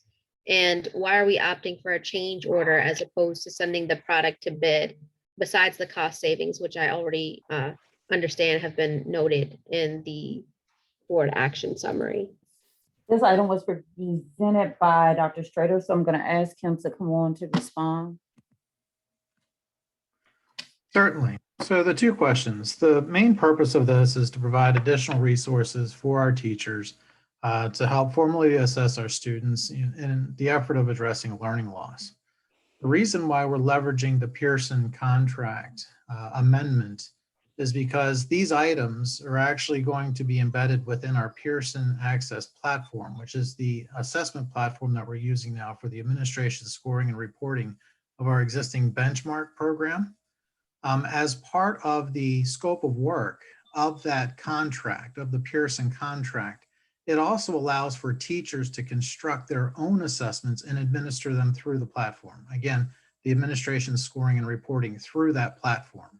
The limitation that we have right now, what we're struggling with, is the access to the items. Currently, teachers have to build those items and load them into the system. This provides over 98,000 items directly loaded in the system, items that have been fully field tested, vetted, gone through biosensitivity reviews and so forth, So again, this makes the effort much easier for the teacher just to go out, select the standards that they wish to address with their students, grab the various types of items, drop them in an assessment, and then they can go about their business of administering and scoring this assessment. So because the original contract actually included some scope related to this work, and because it's directly integratable with the existing platform that we have, that's why we're going in this direction. Thank you, Dr. Strader and Dr. Goldson. I've been very concerned about learning loss, as I'm sure many of my colleagues are and have been as well. And so if this is able to help our teachers identify where our students are at and move forward and being able to bridge that gap, I think that is really good. And thank you for that thorough explanation. I think it satisfies my thought behind this. Thank you, Board Member Ahmed. Are we ready to take a vote on this particular item 5.1 for approval? May I have a motion? I move that we accept item 5.1. Second. It has been moved in second that we approve item 5.1 NCS Pearson Inc. Contract 002-20 modification. Any further discussion? All in favor? Aye. Aye. Aye. Any opposed? Dr. Murray, I'd like to abstain to Mr. Murray. Okay, one abstention. There were no oppositions and one abstention. The ayes have it. So item 5.1 has been approved. Thank you. We'll move to item 5.9, PSC number 16183 point 20, CF 20, New Glen Ridge Area Middle School. Ms. Ahmed, you asked to have that pulled as well. Do you want to speak to that? Yes, please, Dr. Miller. Before this happens, sorry, I think that we should give Dr. Golson an opportunity to introduce this item. Okay, well, she asked me to pull it. Thank you. Item Dr. Golson? 5.9. Yes. I'm speaking. Item 5.9, which is an Yes. award of construction contract for the new Glen Ridge Area Middle School. I move that we accept item 5.9. Is there a second? Second. Was there a second? Second. Thank you, Board Member Queen. All right, discussion. I saw Board Member Adam Stafford. Board Member Ahmed had her hand up prior to me. Board Member Ahmed. Thank you, Dr. Miller and Ms. Adam Stafford. I just had a couple of questions on this. I was looking through our previously approved CIP booklet, and in the documents there, it showed that the board had approved construction costs for this building at the amount of $56 million. But what is proposed before us today is coming in for $66 million, which is $10 million more than what we approved. And so I'm just wondering, did y'all change the scope since September of 2020 when we approved this? I'm not understanding why our cost estimations for construction were off by 18%. I'm sorry, I can't. We can hear you. Okay, I can't get my camera to work. I'm sorry. So the actual project and the actual budget for the entire project is roughly $93 million. There, as we pointed out, that the budget rolls. So all of the money for the budget adjusts each year, and so this was the final adjustment to the budget at $66 million for construction, with also a $3 million contingency. So roughly but the total budget is $93 million. There was no increase in the budget. It was it's just how the budget adjustment rolls up on an annual basis. That's all. Okay, it's reading differently to me, but I'm receiving what you're saying. I guess, where are y'all pulling the additional funds from or you're saying that this is not in addition, so No. there are no additional funds to pull, okay? So I guess And this what is I'm the reading, budget. Yeah, this is ahead. the budget that we have approved with the state. Yes. Okay, so you have received bid approval from the IAC on this? Oh, yeah. They haven't approved the contract because it hasn't been forwarded to them because we haven't approved the award, but the budget itself has been approved at the IEC level. Yes. Okay, the budget for the construction being at Yes, 66 million? exactly. Mhm, yes. Okay, and then the other question I had is if we have pre-qualified all the bidders, then why aren't we going with the lowest bidder? Well, the pre-qualification was just to say that they were a quality to bid on the project. The actual best value analysis that was done was based on their actual bid, okay? And that's based on their approach, staffing, a lot of different things to go into whether or not we feel that we believe that they will be able to deliver the project as laid out, as we expected, at the quality that we wanted, and that they'll make the budget that they've actually laid out in their proposal. Okay, thank you.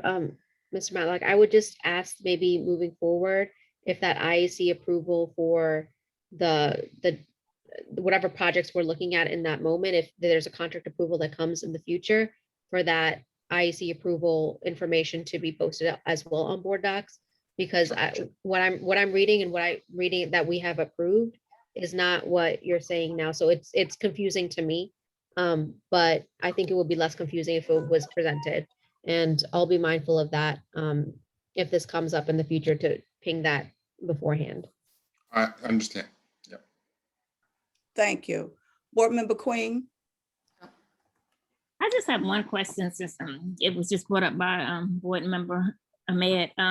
Well, one of the things with contracts, when things are built within our school system, one of the things that I noticed that come back, and I've always heard Board Member Ahmed bring it up, is like we're asking for more money. So one of the things I just heard you say, Mr. Sean, that you said that you thought that this was the better contract. So in saying that it was, I'm hoping that in choosing this contract, it won't be a contractor who come back later on and need more money, or we find other things, because that's one the reasons it seemed like since I've been on the board the 2.5 years that when we come back for more money for contractors is something that was found out later.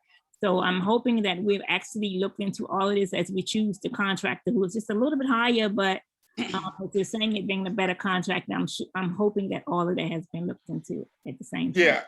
Yes, provided that I don't have a board member who's advocating for a lot more work with the school, and but that's just a joke. But in reality, originally this was going to go CMR, which is a construction manager at risk, but we had a protest, so it got knocked out under CMR. But when you have a CMR situation, the builder and the architect work together to eliminate those issues in the design stages. And that's what we had hoped to do here. As it turns out, the winning bidder actually was the CMR that was selected the first time. And so they've had about almost a year's worth of work with the architect on this project before they were thrown off the project. So they have a lot of knowledge of the project, and we expect that there will not be any major unexpected changes. And the contingency is actually built into their fee. Awesome. Thank you so very much. Board Member Sheila Adams Stafford.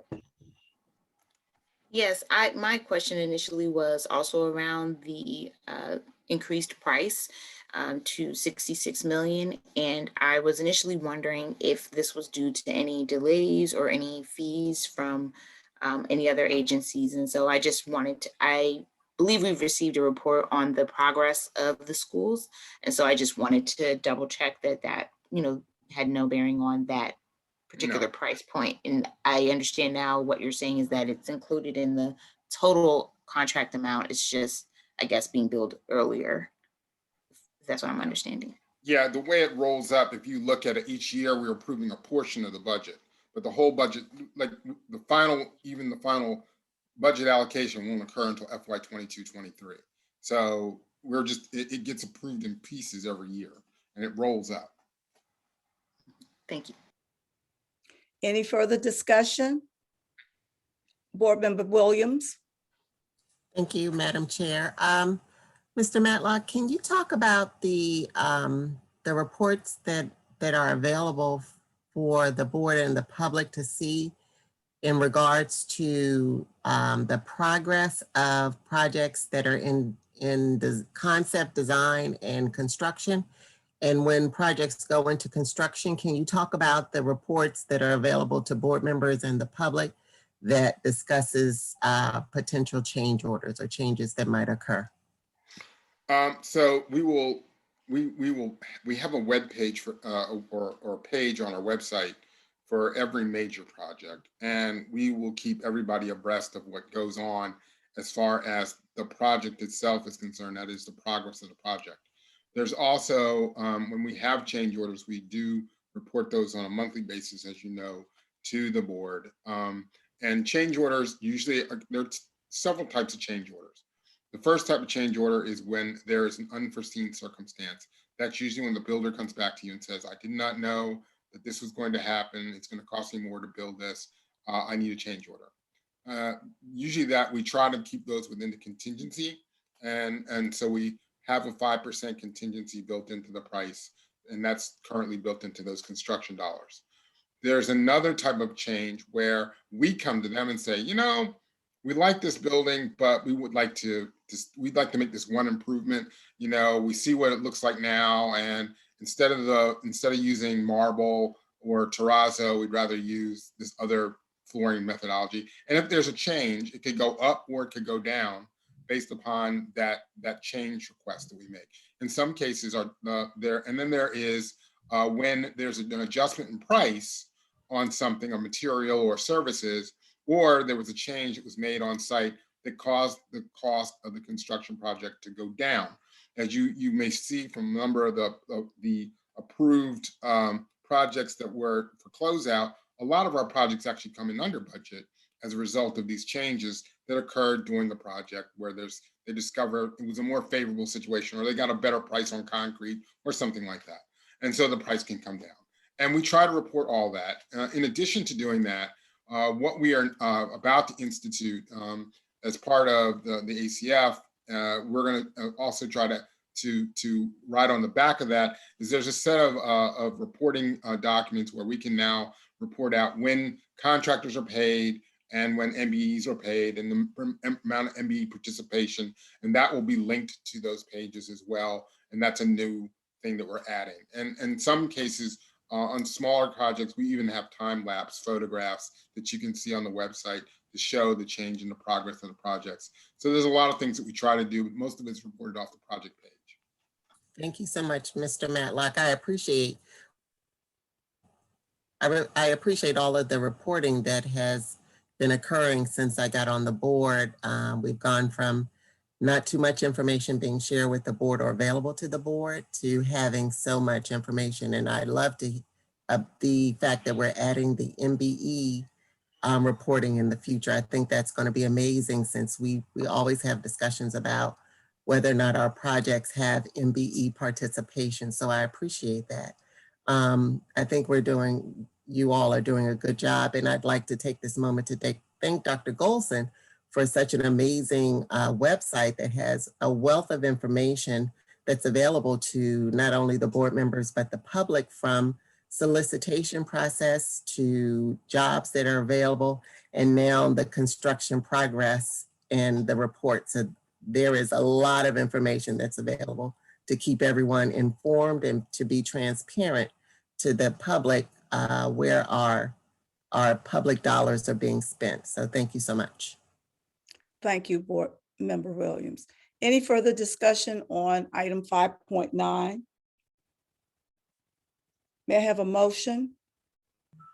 We had a motion already. Okay, that's right. This is discussion.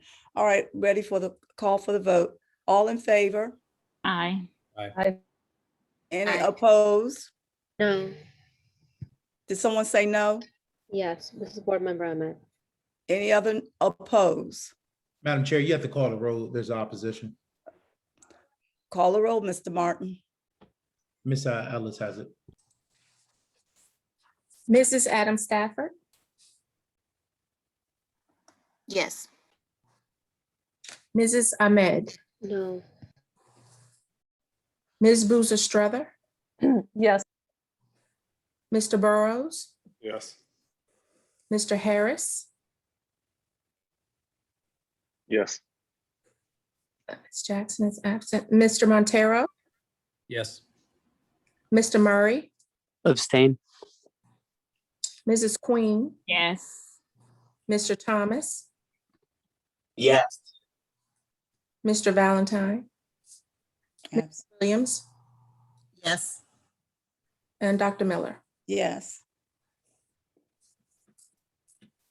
9 yeses, 1 no, 1 abstention, and 2 absences. The ayes have it, the motion carries. Now we will move to item 5.10, Board Legal Counsel Contract. Ms. Ahmed, Thank you, Dr. Miller. Dr. Miller, I would like to put a motion on the floor to reaffirm the previous public action of the board approving this contract. Second. Second. any discussion? Board Member Williams?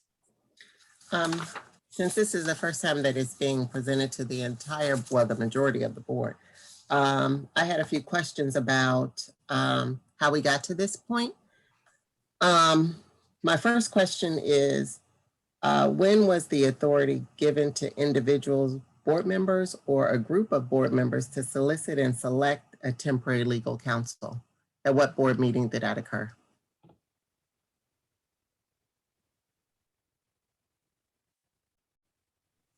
Okay, moving on.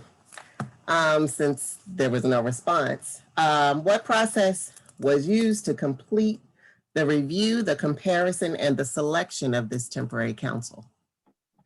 Was there a process used to solicit and compare or contrast with others? Was there a competition for this? Ms. Williams, are you directing these questions at me? Because I don't know that I'm the right person to answer them. I don't want to seem like I'm not answering the questions on purpose. Thank you, Ms. Ahmed, Board Member Ahmed. If the board chair knows, then she could chime in, but as vice chair, I wasn't aware. Hearing none. I wasn't aware either, for the record. I was presented with I saw the first contract on board docs. That was the first time I was aware of it. And there had not been any discussion with the leadership in reference to any board member or members soliciting the contract, soliciting a proposal to for legal counsel and following through with getting it vetted through procurement, which I understand it had been, and a board member signing off on the contract without the knowledge of the leadership. So at this point, I have asked to see the signed copies of the contract, which has not been produced yet. And now we're talking about voting on a contract or for legal counsel, which we do need. But if we're not going to follow policy and procedures, as has been frequently brought up throughout these meetings about adhering to policy and procedures, this is a clear case of not adhering to policy and procedures. So I have some concerns relative to this contract. I just have 2 more questions, Madam Chair. I would like to know who negotiated the price on behalf of the board. That was one question. And then the second question, the last question is, although I believe the selected counsel has an impressive resume, I see that she has a lot of experience in family law. And I was just wondering how that would relate to educational law. And so that is why I'm just a little concerned about how we got to this place and how we, how we can proceed forward and be transparent and cooperative and all the things we'd like to try to do as a board member. Board Member Queen. Thank you so very much for the recommendation, but I don't know, I can't answer Board Member Williams' question. But I did vote on it, assuming that it went to procurement and everything was right. But my question to you is, and this is to, I guess, to our chairs. Our past attorney gave his resignation of a certain date, and I'm looking at, we were not going to have an attorney. So when this vote and everything was made, I would have assumed, and maybe I'm wrong in assuming, what they say when you assume, making a whatever out of you and me, but I would have assumed that as chairs, you guys would have had indebted someone, that you guys would have put out a procurement, that you guys would have been bringing something to the board, because then after, I believe it was May the 3rd, we wouldn't have had an attorney. So I'm a little bit confused that now we have this issue, and now as a board, we're sitting here. And I understand, because I heard from the public. I've actually heard from other board members that have been giving me advice that some of the things may have been done wrong. But even in the fact that something was done wrong, I'm still looking at leadership as leaders. You guys knew that we were not going to have an attorney. So I'm just wondering, as leaders, what were you thinking was going to happen after May the 3rd? That's my question. May I address it first? Okay, sure. In terms of the leadership looking at attorneys or legal counsel, we were aware of the end date for the former legal counsel. But that legal counsel had agreed to stay on and assist during the process of us developing an RFP for a permanent person. So with that said, we were going to bring to the board at an executive session to get the board to agree to extend the date, or even though the former legal counsel had given us a permanent date, but did state that they would be willing to carry on until during that interim period.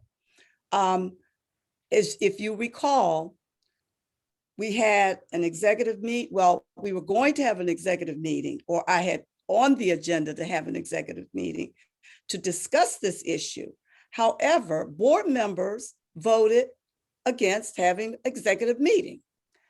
That was on April 29th. Again, today, when we had an opportunity to discuss it, board members voted against having an executive session. Now, Board Member Queen, I don't know what the confusion is in terms of what your confusion is with leadership, but leadership was following process and procedures. And we were looking, as a matter of fact, the chief of staff had written, well, not written, but got formal proposals for us to review so that we could submit those RFPs to procurement to be vetted. Now, all this took place back in April before the meeting. Leadership was in the process of doing its job and carrying out its fiduciary responsibilities based on what the need is. It has to be noted to the public, though, that this process was not carried out appropriately. The chair was. Thank you so very much. That was my question, because I didn't. But there was one part that was missing. Sorry, Miss Board Member Queen. The chair brought up the process to get the RFP in place. After the previous attorney provided his desire to end his contract, that was when we were given the direction that we needed to have a new legal counsel. Knew that his time would end prior to the end of the fiscal year, and we knew that the time in which it would take to do an RFP would go beyond his end date. So in the meantime, following proper procurement processes, we went out and searched for a contract in which we could piggyback on to get temporary legal counsel from other jurisdictions that are in Prince George's County. If there is a bid process that has occurred on a contract, we could actually piggyback on that contract. Unfortunately, procurement was not successful in finding one to meet our needs. And that is when the discussion was had with the previous board counsel to see if he was amenable to staying on as our legal counsel until we got through the process. And so there were things that were working and that were in place, that we were following proper protocol and processes, but unfortunately we were not successful. And then the next thing we saw was this new temporary counsel contract coming forward, to our surprise. And my last question, I promise, is that I think I heard Madam Chair say, or maybe it was you, Board Member Williams, that the procurement process was done. Staff did look at it. So we know this person has already been through the process, correct? We do know that we need an attorney, you guys. And I hear you guys saying, and I know we're gonna have some board members saying it was done right or whatever. At this point, it doesn't matter to me, but could we not just have a vote, to vote on this today, to, just to move this forward, to say, okay, if you're saying that, you're saying not just you, because we've had people who commented, some of our public are saying a mistake was made, and it is possible, because I'm gonna be honest, I don't know, as a new board member, it is possible that a policy was overlooked, a mistake, but if one was made, that at this point, since this has already went to procurement, we do need an attorney. Is it possible that maybe that I can just make a motion that we go ahead, put forth the name, and we just vote on the person as our attorney? Well, before we go forward, Board Member Burrows, did you have something to contribute? Yes, I do. And thank you, Madam Chair. Just as a matter of record, Mr. Thomas, I believe in March, gave his intent to no longer work with the board. That started a clock. He had 60 days left with us. Another board member wrote to Mr. Thomas a few weeks ago and said, Mr. Thomas, when is your last day? He said, May the 4th. The board voted very specifically to direct board leadership to ensure that an RFP was released by Monday, March 22nd. That did not occur. And so it was very clear to the majority of the board that we were going to need legal counsel. In order for us to call a special meeting, we must do so 72 hours in advance. And that's what occurred here. We called our special meeting on Thursday, April 22nd. Board leadership, you're mentioning different conversations that you have had that has not been documented. I have not seen any evidence of those conversations, but I trust you had them if that's what you're saying. But if you had made other arrangements, the moment we called the meeting on April 22nd, with this agenda item on the agenda, that would have been an opportune time to say something. I don't think any member of the board got any note saying, here's the plan that we have to have counsel, because you were aware of the meeting at minimum 72 hours in advance. It's so important that we have legal counsel. Today, executive session was canceled because the vice chair mentioned that we would go into executive session to obtain legal advice on a legal matter, and also mention appeals. When dealing with appeals, it's so important that we have a lawyer present. We're talking about the lives of our employees. And so it's so important that we have an attorney there, and it cannot be the superintendent's attorney, because that would be a conflict of interest, as we all know. And so we could not go into executive session to consult with legal, to obtain legal advice on a legal matter, because we don't have an attorney. And so, I can go on and on, but I would just simply agree with Board Member Queen at this point. Let's just do what we have to do in order to get the board an attorney so that we can move forward. Thank you. I'd like to make a comment before we close to the public. Board Member Queen, you indicated that a mistake was made. It was not just a mistake. It was an egregious violation of the law. A board member went and procured a contract without the consultation with leadership. Board members had the contract vetted. without the consultation with leadership. And the contract was signed by an unauthorized board member. The law clearly states who signs contracts. State law indicates who signs contracts or who is authorized to sign contracts. And it was not that board member. And the board is not authorized to vote on a pro tem or anyone else to sign contracts. It is in our policy. So I'm not going to debate the issue relative to the legality, but I do want to let the public know that it was an egregious violation of state statutes as well as our the Board of Education's bylaws, and that's where I am.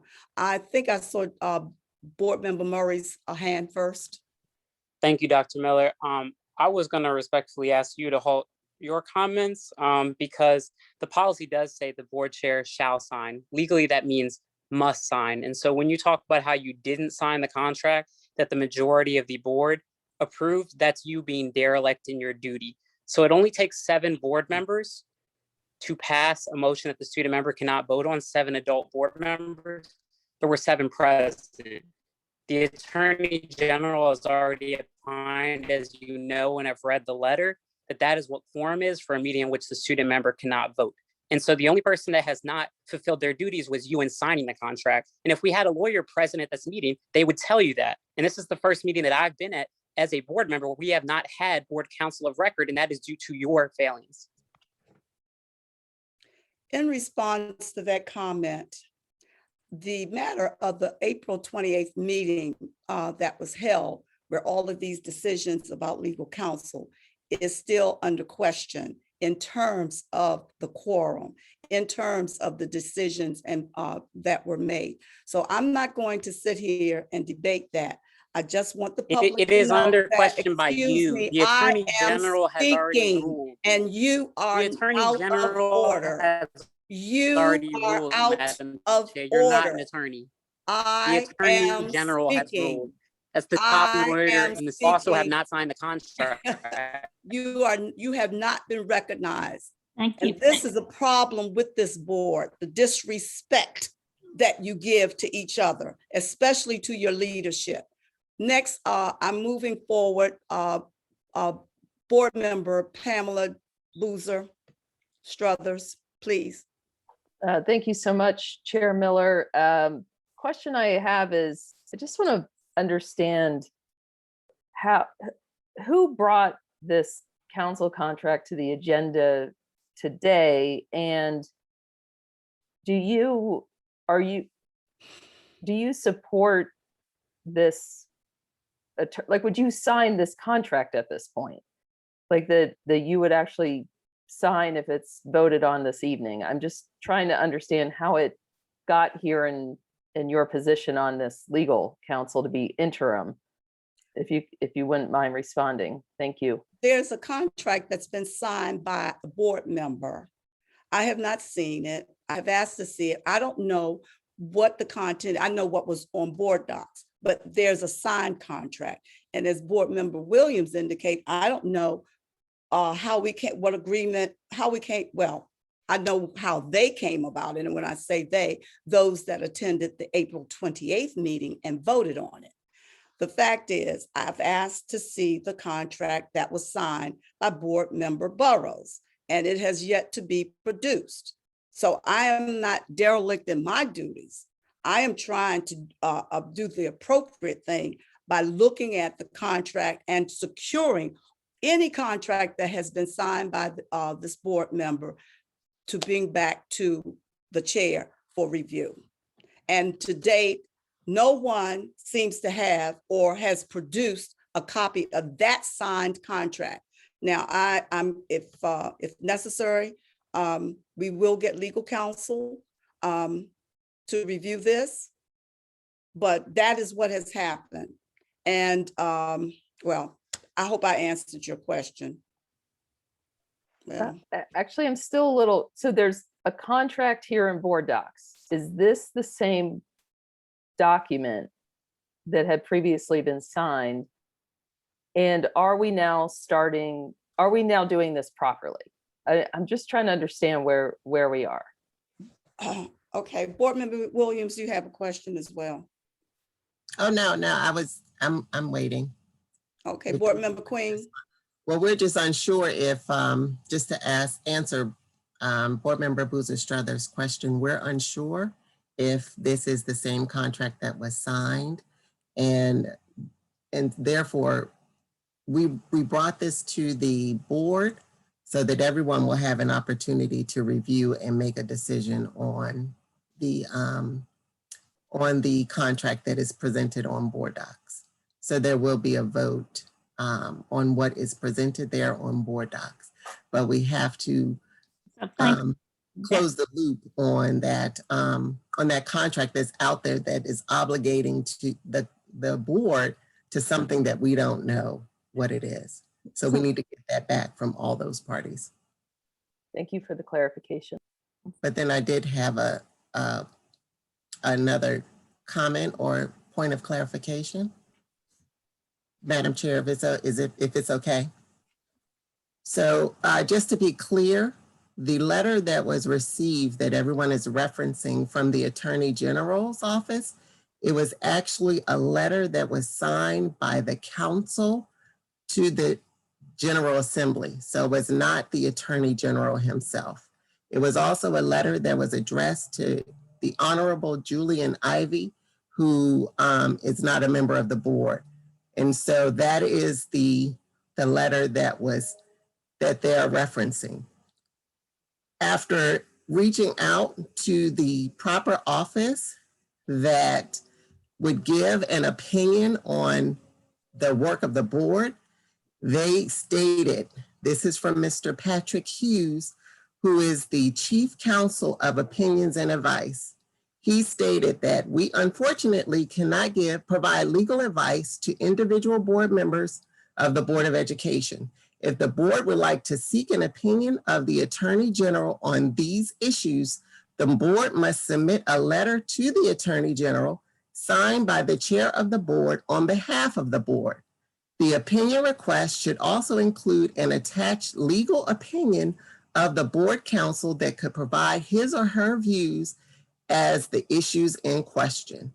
And so the opinion that was received was not received properly and was not done in the right order, which we've been talking about all meeting, is how things are not done in decency and order.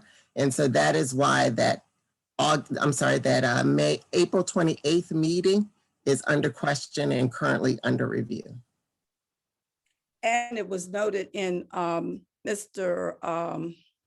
Thomas's report on the minutes of that meeting that meeting may be challenged. So I just wanted to put that footnote out there as well. I saw Board Member Ahmed. Oh, were you finished, Ms. Williams?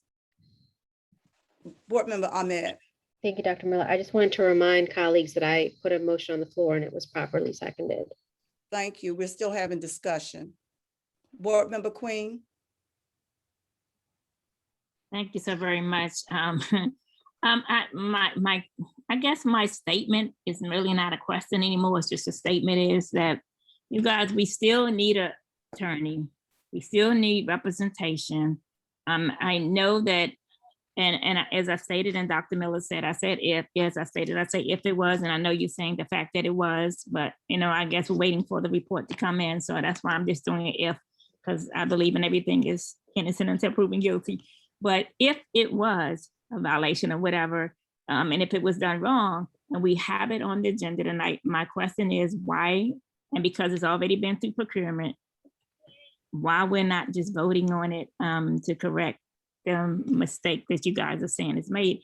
I'm just trying to figure out what is this long debate about. I understand the discussion and people want the clarification to go to the public, but I think a lot of that was said earlier by a lot of the public comments, to be honest. And some of you are just repeating some of the things that was already said in the public comments. Ms. Board Member Queen, just to respond to one of your concerns and a comment that Board Member Williams made. There is a contract already signed by a board member that's out there obligating this board. And I have asked for those copies, to retrieve those copies.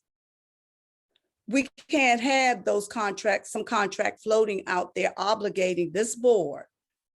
And it is not a legally signed, or it was not signed by an authorized signature. Thank you so very much for the clarification of that, Dr. Miller. So in saying that, so are you guys saying that we're gonna just keep going without a council?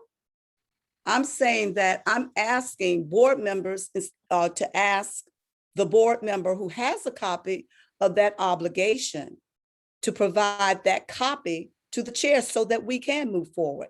That was one of the discussions that the leadership wanted to have with this board earlier. However, it was on, we had to put it on the public agenda for discussion. So now that we're discussing it, I am requesting in public the copy of the original contract that was obligated by a board member's signature. Once I get that copy, then that contract can be reviewed and validated with the appropriate signatures. Now, it's already been vetted. So as you indicated, we don't have to go through all of those procedures. But as chair, I am in a position where I have to follow certain protocols. Okay, I won't ask any more questions because I don't know. Thank you. Thank you. Board Member Burrows, saw your hand next. Thank you. I'd just like to address a couple points because there's been a lot of inaccurate information out there, and I won't address all the inaccuracies because we'll be here to midnight. I do want to start by asking the members of the board to review the letter from March 3rd from the council to the Maryland General Assembly. That is the Maryland General Assembly that creates laws, the law that governs the Prince George's County Board of Education. There's a debate of whether or not this came from the Attorney General's office. I would just ask all of the colleagues to just go to the letterhead, and at the very top of the letterhead, you will see the name Brian E. Frosh, Attorney General. You will see that the letter is from the Attorney General of Maryland, Office of Counsel to the General Assembly. And so I would ask for that. I would also point out in an email that you, Madam Chair, on Thursday, May 6th, stated that the interim legal counsel that we're voting on right now would be a great choice to serve as an interim. That was an email, actually says would be a good choice to serve as interim. I want to quote you directly. I think it's important that I remind you of your own words unprompted. And so you mentioned that you wanted to discuss this in executive session. There is no one on this board that would rather discuss this in executive session more than myself. But it would be pointless without legal counsel because you're not a lawyer and neither am I. And so it's important that we have a barred lawyer in the room to help advise the board on what to do. And currently we do not have that. And so I just wanted to say that for the record. Thank you. Thank you, Board Member Burrows. And for the record, I have asked you for a copy of the contract that you signed, and you still have not produced it. So until you have produced that copy to me, I will have to seek legal counsel outside of this board to determine what steps this board will need to take in order to hire legal counsel with that contract sitting out there. So if you wanted to move forward, then I am asking in public for you to produce the copy that you signed. Board Member Williams, comment? Your hand is up. No, I can't put my hand down. Sorry. Any more discussion?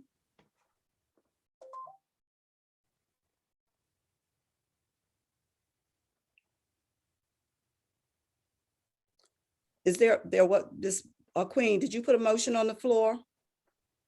Ms. Ahmed, Oh, Ms. Ahmed, was it second? Yes, ma'am. yes. Madam Chair, there's a hand up for discussion. I see it. Give me a chance to acknowledge it. Board Member Murray, are you seconding the motion or did you have some discussion? Some discussion. I'm trying to understand if you're going to sign the legal counsel contract after the board votes, because it sounds like if not, you're going to continue to have us without board counsel. Well, my question to you, to answer your question, is will Board Member Burrows present that contract that's sitting out there obligating this board to a So contract? If it was obligating the board, then Ms. Pugh would be on the line and she'd be our board legal counsel currently. Well, no, that's not true. Well, I disagree with you. I'm not going to say whether it's true or not. I disagree.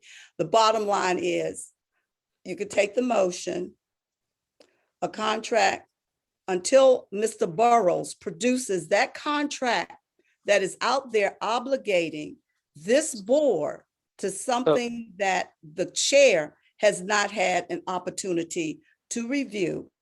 And Mr. Burrows failed to mention that in my email to him, I asked for a copy so that I could validate the contract that he signed.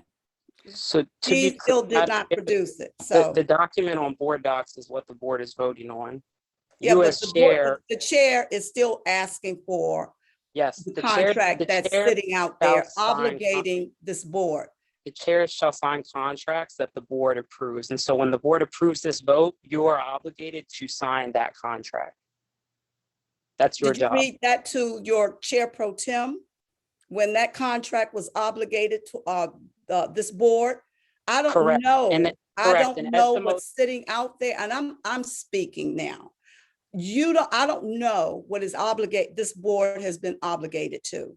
And yes, I know what my duties, my fiduciary responsibilities are, and they are to maintain the integrity and transparency of what this board, the actions of this board. That was, and I'm going to continue to repeat it, it was an egregious violation of our bylaws and state statutes. So you can sit here and keep coming back to me with that question. My question to you and the rest of the board members, when is Mr. Burrows going to produce the contract that's sitting out there obligating us to legal services signed by him? Board So member that has absolutely nothing Boozer. to do with your obligation to sign the contract. When the board votes again, you are the chair of the board. It's your obligation. You shall sign the contract. That is what the board is voting on for you to do, so that everyone is crystal clear for after this meeting if you choose not to sign the contract again for the second time. Should it be approved, she will sign it. Should it be approved tonight? Thank you, Ms. Williams. That's very helpful. We must be clear that the motion that on the table is asking us to do something that is not completely correct. And if Board Member Ahmed would repeat her motion so that everyone is clear what she's asking us to vote on. Sure. The motion is to reaffirm the previous public action of the board approving the contract. And so just to be clear on that, she's asking us to reaffirm something that occurred at a meeting that is currently under question, which is possibly in violation of the law, because to reaffirm something, that means it was done properly in the first place, but that meeting on April 28th is out of order. So I'm going to ask Ms. Ahmed if she's going to revise, if she would like to revise her comment or her motion so that we can take a vote that is proper. I would not like to change my motion. Thank you very much. So we have now on the table an action that is considered improper, but we will take a vote. It's up to you as board members to determine. Hands up. Like to We have vote. hands up. I know, I see them. I'm waiting for board member. And I think that we are beyond the 2-round rule now. Ms. Miss, Boozer is not, Ms. I only Boozer. had no, one Ms. round. Brother has not, I believe, and please, Miss Aisha Berkeley, would you confirm who have? Yeah, for first round and second round, you already went. Mrs. Queen already did first round and second round for this particular item. Mr. Burrows, we had, Dr. Miller did one round. Mr. Murray did first round and second round, and Miss Boozer Struther did one round. So I'm recognizing Ms. Boozer Struthers. Well, thank you so much. So I'm presuming two people signed this contract, that Ms. Pugh also has a copy of this contract and signed it. Has she cooperated in sending you that contract upon request? If Mr. Burrows will not produce it, will Ms. Pugh produce it? I asked her for it and her response to me was that Mr. Burrows has the copy. So if I can't get a copy, then I will have to take this to a higher level because it is a violation. And you're asking me and telling me what my role is in terms of signing a new contract. And there's another one out there that has obligated this board with an unauthorized signature. And did Ms. Pugh confirm she signed this contract? Yes, she did. Thank you. Ms. Queen. Oh, wait a minute. But this is very important, you guys. We all went through this training. Majority of us went to training, parliamentary procedure. And it said the board can correct. I did remember this. The board can correct what you call a mistake, what you guys saying that was wrong by rescinding action of a previous board meeting. It requires a majority of vote. If that happened, then why can't we just vote to rescind that contract that you're saying that it's out there, that's wrong, that you're worrying about and it's holding a board, and then we vote properly on the new contract? That's just, I'm just asking a question and I won't say nothing else. Are you asking me? Yeah. Okay, before I answer, board member Shayla Adams Stafford. I wanted to make a substitute motion. I wanted to move that we just simply vote on this contract so that we can have legal counsel now. This person has been through procurement and we're operating without a lawyer, which puts us in a very precarious situation. So my motion is that I move that we accept this contract that's before us now. Will the maker of the motion accept that substitute motion? I don't believe I believe a substitute motion overrides or is considered before the current motion, so. You're this would just absolutely need- correct. So, do you have a second? Second. Any discussion on that motion that Board Member Adam Stafford has presented? There are other hands up. There's still hands up. Board member Burrows.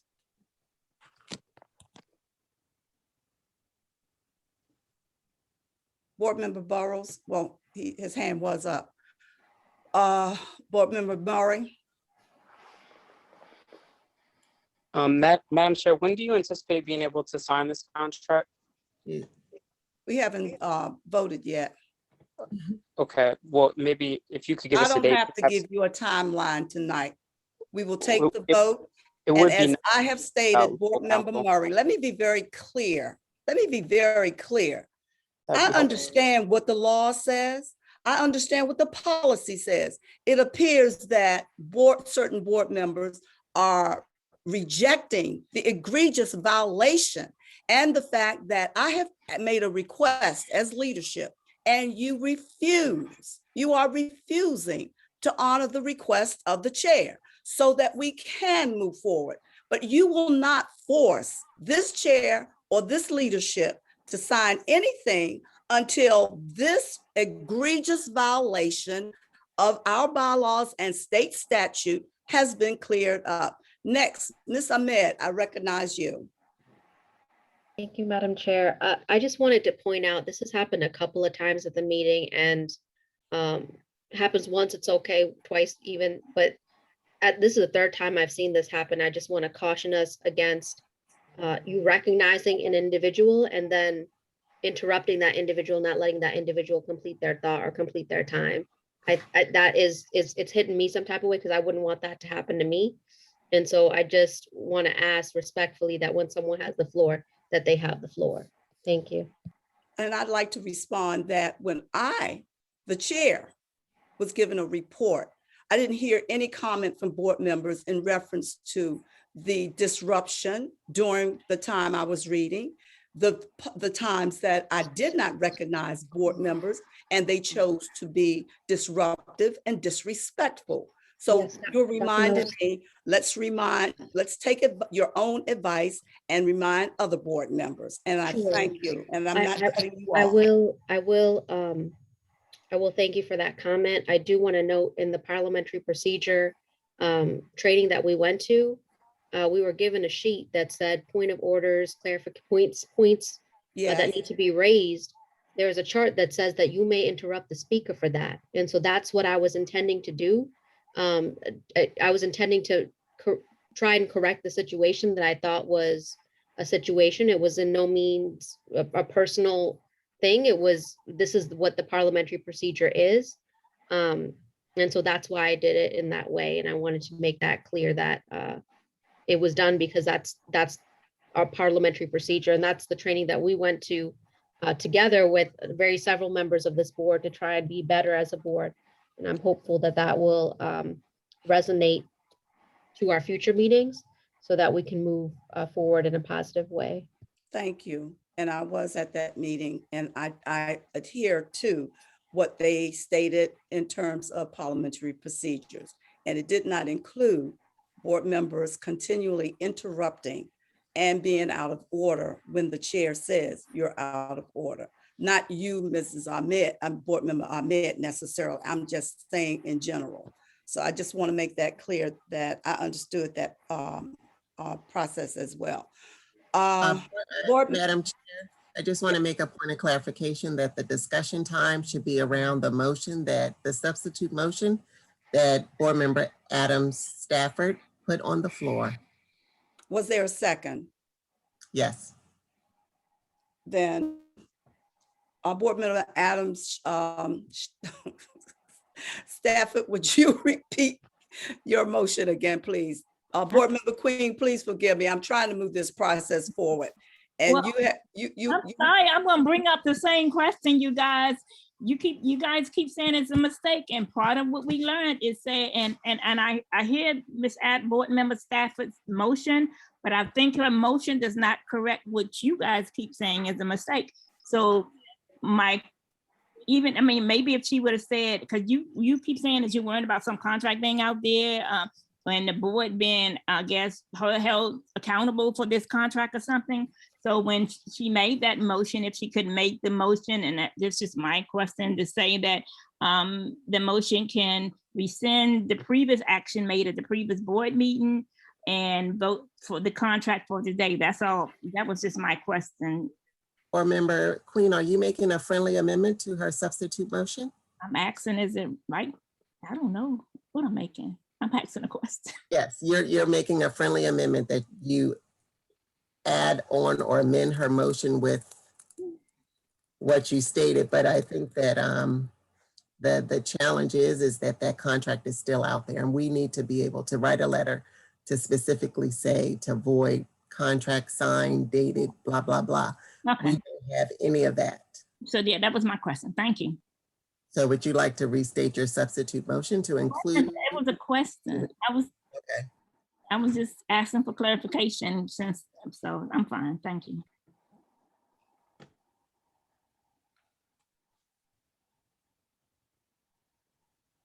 I guess we're ready to take a vote. We still So have. what a are we hand up. voting on? Excuse me? We had a hand up. Okay, she's saying never mind. Thank you. If I am clear, we're voting on whose motion? The substitute motion or the initial motion by board member Ahmed? Before we get out of this discussion on the substitute motion to accept the contract that is posted on board docs, since this is a new motion, the rounds start over again. I just had a quick question, and I'm hoping that someone who facilitated this procurement could maybe respond. Is, when was this procurement sent through? When was this document contract sent through procurement for review? Can I request that Mr. Burnett help us with this question? Mr. Burnett, do you have any information regarding that? I think that the person, whoever initiated the conversation with procurement, would be the best person to answer that question. Leave it. Excuse me, Mr. Burnett, I think the person who did it, the board member who initiated the contract should explain to the board the process that was followed. And so, since I'm hearing no comment, it really— Leadership was circumvented for the public, leadership was circumvented in this process. So I don't think, I'm not going to pull staff in for doing what they do on a regular basis. They were doing what they do. However, go on, Ms. Williams. I'm just concerned that this is more than a mistake that has occurred. As Board Member Queen says, we're trying to correct the mistake by, going through the proper process tonight. But if we cannot get answers, basic answers on when the process started, who reviewed it, and what was their comments, then it's hard to confirm whether or not this has been properly reviewed by procurement. We were told that, but there was no verification. And as you know, people always say, trust and verify. So we're trusting that the right thing was done, but we're not getting any verification that the right thing was done. So that's all. I yield the floor back to you, Madam Chair. Board Member Adam Stafford. So I'm trying to understand, for us to get to this point, the board leadership set the agenda and placed this item on the agenda for review. So you placed this item on the agenda without an understanding if it had been properly vetted through procurement, which we know that it has been. So I'm trying to understand, how did we get to this point if it's not able for us to vote on, and you all put this item on the agenda. So it has gone through procurement. We've already stated that yes, it has, from what I'm understanding. Can someone please clarify this? Yeah, and so this is the first opportunity that the full board has had to discuss this contract. We were told verbally, or maybe it was put in writing. I just know I was told verbally that it had gone through procurement. The proper process of procurement, and in most cases for procurement, procuring services, is that we, the one who's going to receive the service, would write the contract. This contract is not a normal PGCPS contract. And so in order for it to be properly reviewed, our procurement department would review it through legal to ensure that all of the terms and conditions that are placed in that contract are favorable and we support them. So that is the question that I've been asking and trying to understand, is that whether or not this contract has been properly reviewed and vetted through procurement. If so, when? And so no one has produced documents that show comments from procurement. No one has provided the board leadership with this information. So we put this on the agenda to give us an opportunity to have this conversation so that we can make a well-informed decision. And so that's why I was put on this meeting.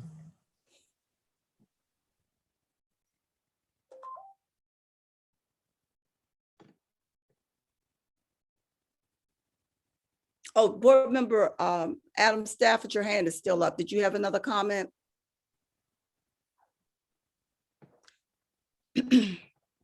there is a motion on the floor to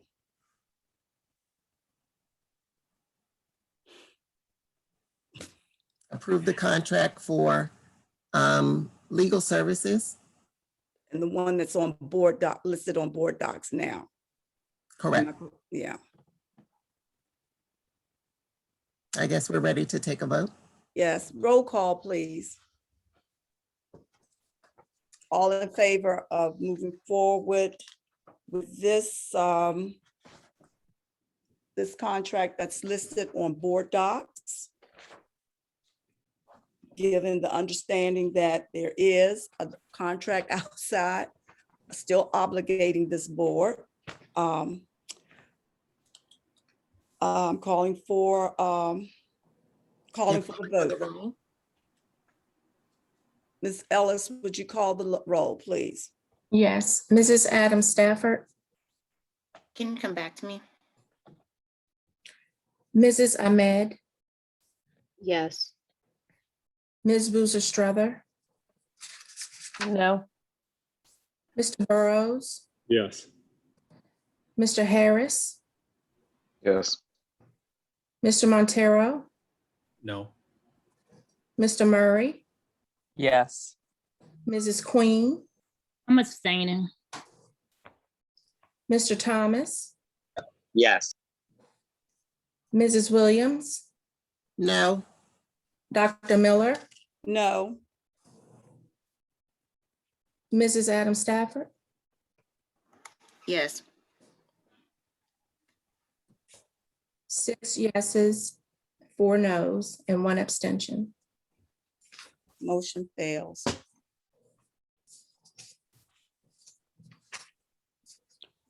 So we will move forward with securing the signed contract that's out there being produced, given to the leadership, to the chair for review and for validation of it so that we can move forward with securing the legal counsel services. Madam Chair, I would like to take an opportunity to maybe have a meeting with the potential legal counsel. If you'd like, maybe we have a meeting with her, and if we can come sit with procurement and go through the proper process, then maybe we can present another contract to the board with the understanding that when we sit down with this potential legal counsel, that she brings her copy in so that we could properly void it. And if necessary, because our next meeting is not until June, that we may need to call a special meeting to work through this process. Is this a motion or just a recommendation? No, this is just the recommendation from this point forward in order to sort of clear this up. Okay, thank you. Board Member Dr. Miller? Ahmed? Yes, thank you. Do we not go back to the original motion if the substitute motion has failed?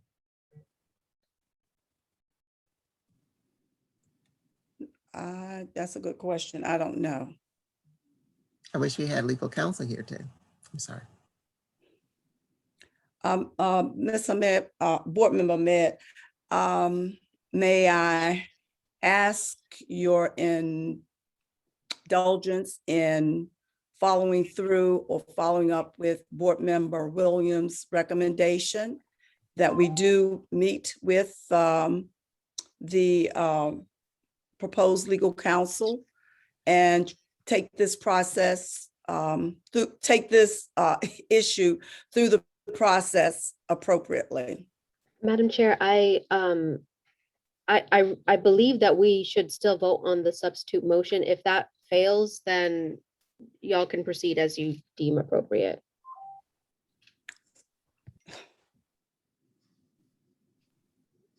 At least that has been the practice in the past. If the substitute motion fails, then we go back to the original motion, from my recollection. Well, that's not my recollection, but then we don't have a parliamentarian here to advise us.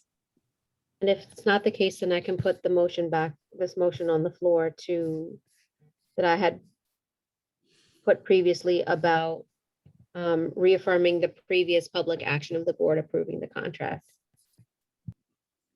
That's a motion. I move.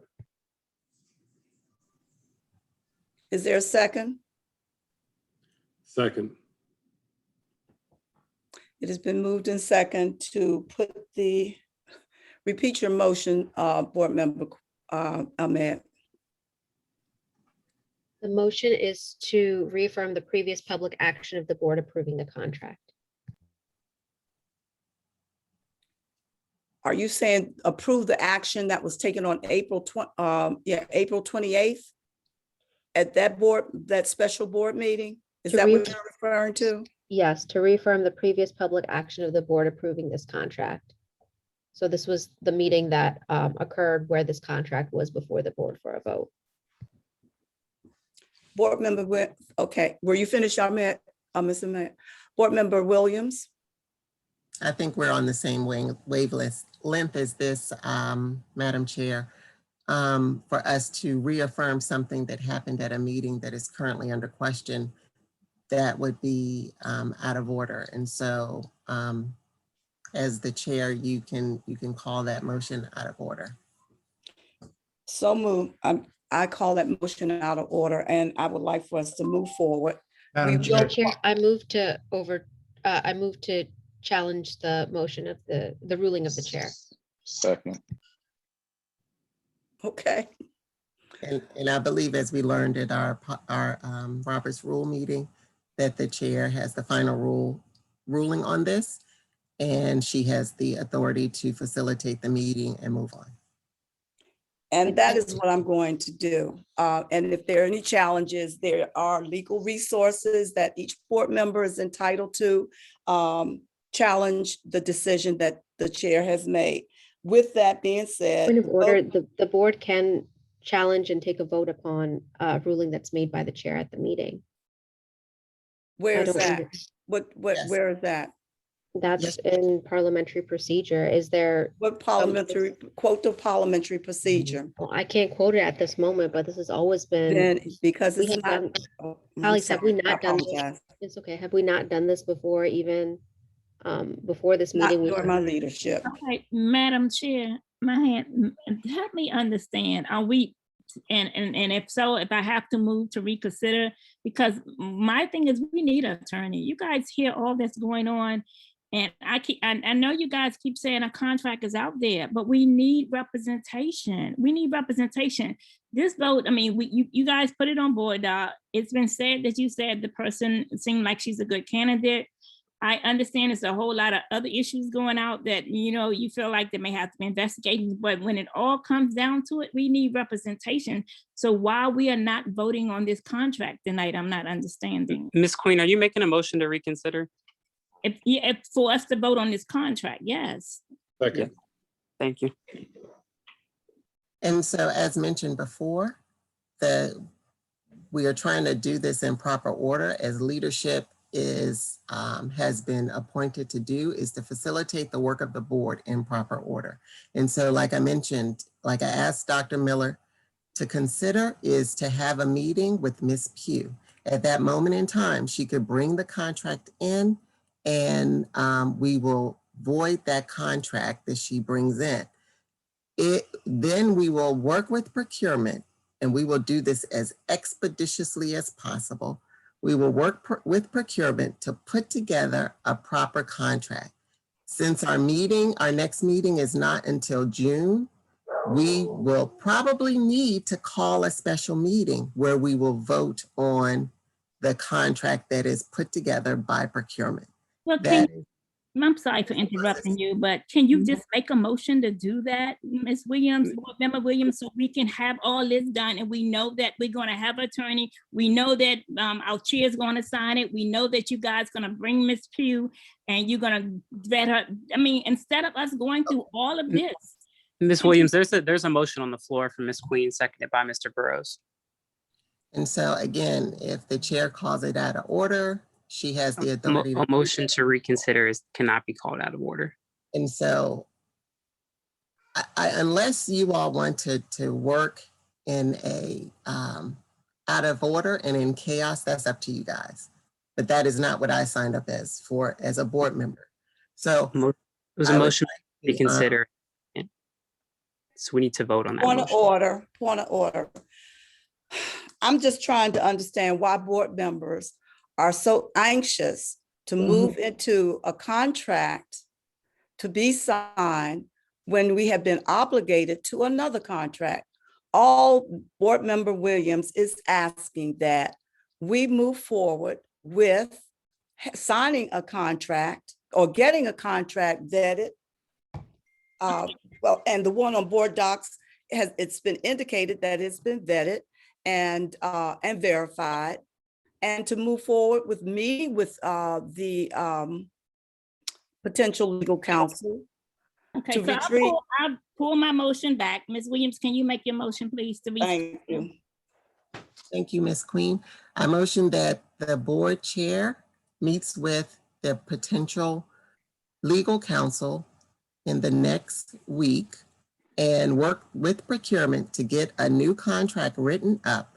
So within the next 14 days, we can have a special meeting to approve a contract for legal counsel. Can I get a second? Is there a second? Second. Thank you. Thank you. It has been moved and second that we proceed with meeting with the potential contract, well, legal counsel to review the contract that's on board docs, retrieve the contract that has been has an unauthorized signature, ask that person to bring it in, Ms. Pugh to bring that in, and move forward with the chair signing a contract so that we will have legal counsel.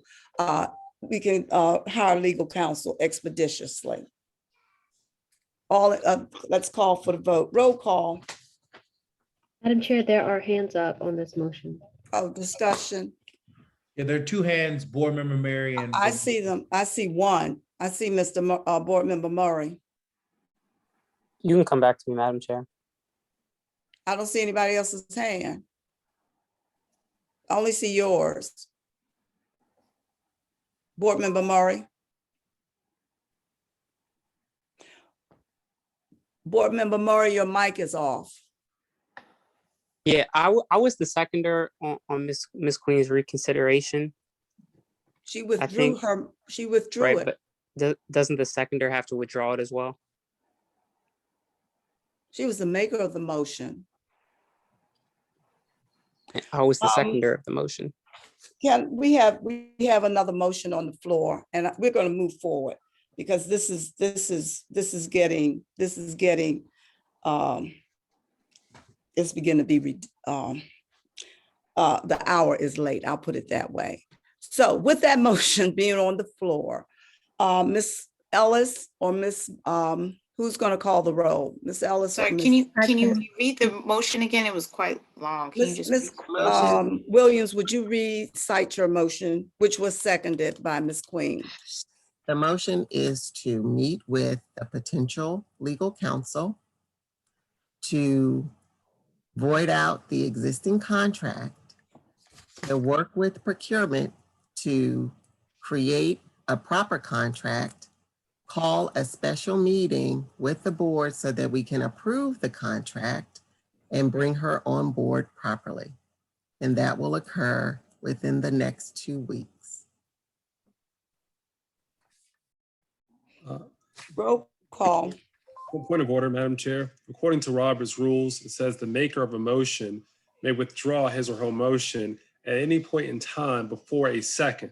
After a second, with the consent of the second at any time prior to the board acting on the motion, the second may withdraw his or her second at any time before the board acts on the motion. If the second is withdrawn, the motion will die unless the motion receives a new second. Mr. Murray has indicated that he has not withdrawn his second. Thank you, Board Member Burrows. So do we stay in limbo? waiting So- for Mr. Murray, Board Member No, so Murray. the board should vote on the motion that's on the floor to reconsider approving the contract as posted to board docs, and I'd ask for the roll to be called.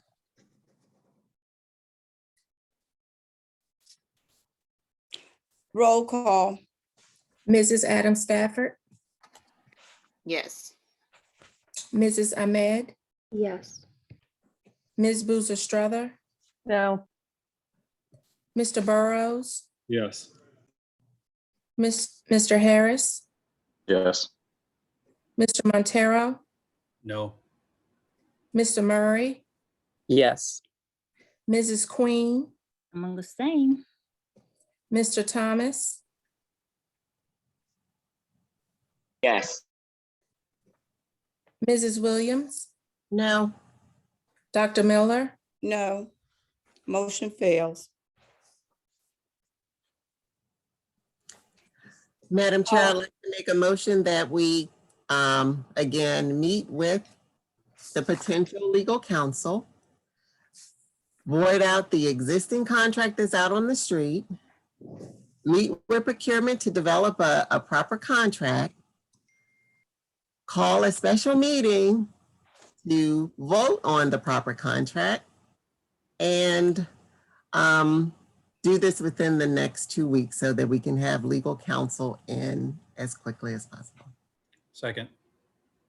It has been moved in second that we meet with the potential legal counsel, request that current contract, that legal counsel bring in the contract that she had originally signed, and we can move forward with vetting and reviewing a current contract that the board will vote on. All in favor? Oh, roll call. Ms. Ellis, roll yes, call. I'm here. Mrs. Adam Stafford, Yes. Mrs. Ahmed, Abstain. Ms. Boozer Strother, Yes. Mr. Burrows, Abstain. Mr. Harris, Yes. Mr. Montero, Yes. Mr. Murray, Abstain. Mrs. Queen, Yes. Mr. Thomas, Abstain. Mrs. Williams, Yes. Dr. Miller. Yes, motion carries. So Point we of will, clarification, what's the vote count? 7 yeses and 4 abstentions and 2 absences. Thank you. the motion carries.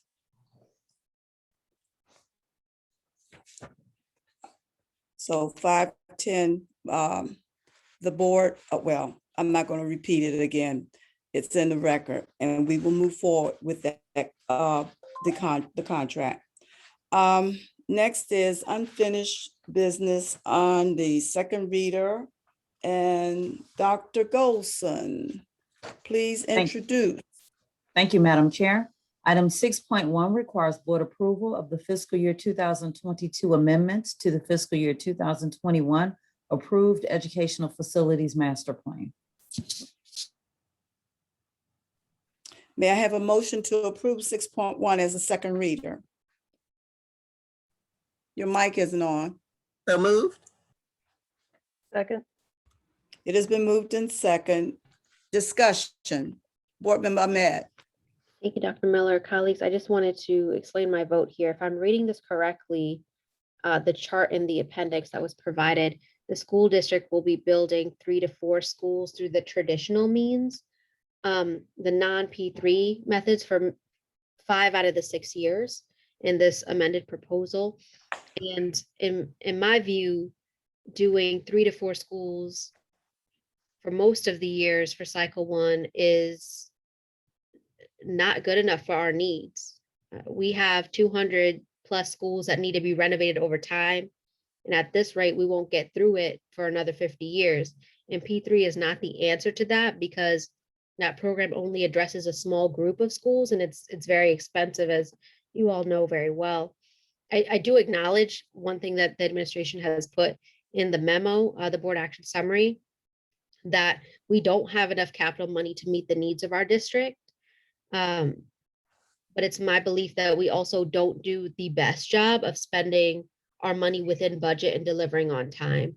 And there's nothing here in the EFMP that addresses that problem in our CIP program, even though it's a recurrent theme. And so that's one of the reasons that I won't be voting for this item. The other piece of this is that there's not a single District 5 school that will be addressed for 5 years. And that's a problem for me. I understand and I believe that the district should be equitable in all matters, including school construction, but I can't justify 5 years without a single major renovation in my area to my community. And I have to stand up for my district in decisions like this. It's what I was elected to do. And so in recap, you won't have my vote tonight, but if you want my vote in the future, District 5 needs to be on the map. And the recurrent themes of inefficiency and budget and timeline need to be addressed. Thank you. Thank you, board member. Board member Queen.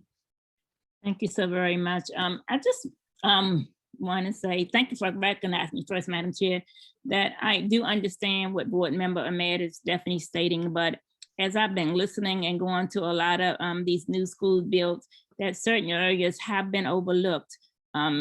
And I know, just like, you know, District 5 and District 6 has been overlooked and a lot of our schools are run down. And I wish it was a magic wand that we could just rebuild them all, but we can't. But if we can just take one school at a time. And I mean, I understand how Ms. Ahmed felt. I wish it was more in every district, and maybe that needs to be a policy as a board. We need to look at that whenever schools are done, and maybe that's how it be done, equity across the board. That if it's gonna be a school, we're gonna have to at least try to hit every district. Whether it's every year or every other year, and not just do so many schools in one district at one time, because it seemed like that's being what done at this point in time. And it does seem like a lot is being done north, but not intentionally, because I have heard and I do hear the cries that it is needed and it has been overlooked for a while. So thank you. Thank you, Board Member Queen. Board Member Williams. Board Member, your mic. Chair, I just had a question for CIP, a couple questions. I know it's been a while since we talked about the selection or the process in which we came upon how schools were put into the selection or the phasing plan. I understand that the equity conversation was around the building and the state in which it sits and how it's used in education. Can you talk about that for a little bit?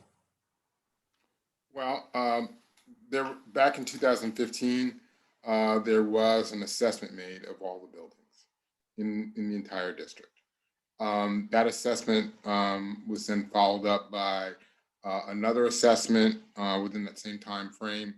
And that's what led into the 2017 EFMP report, which had created the 4 cycles, which is cycle 1, cycle 2, cycle 3, and cycle 4.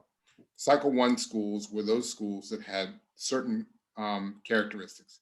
Either they were a result of overcrowding, facility condition, and educational efficacy.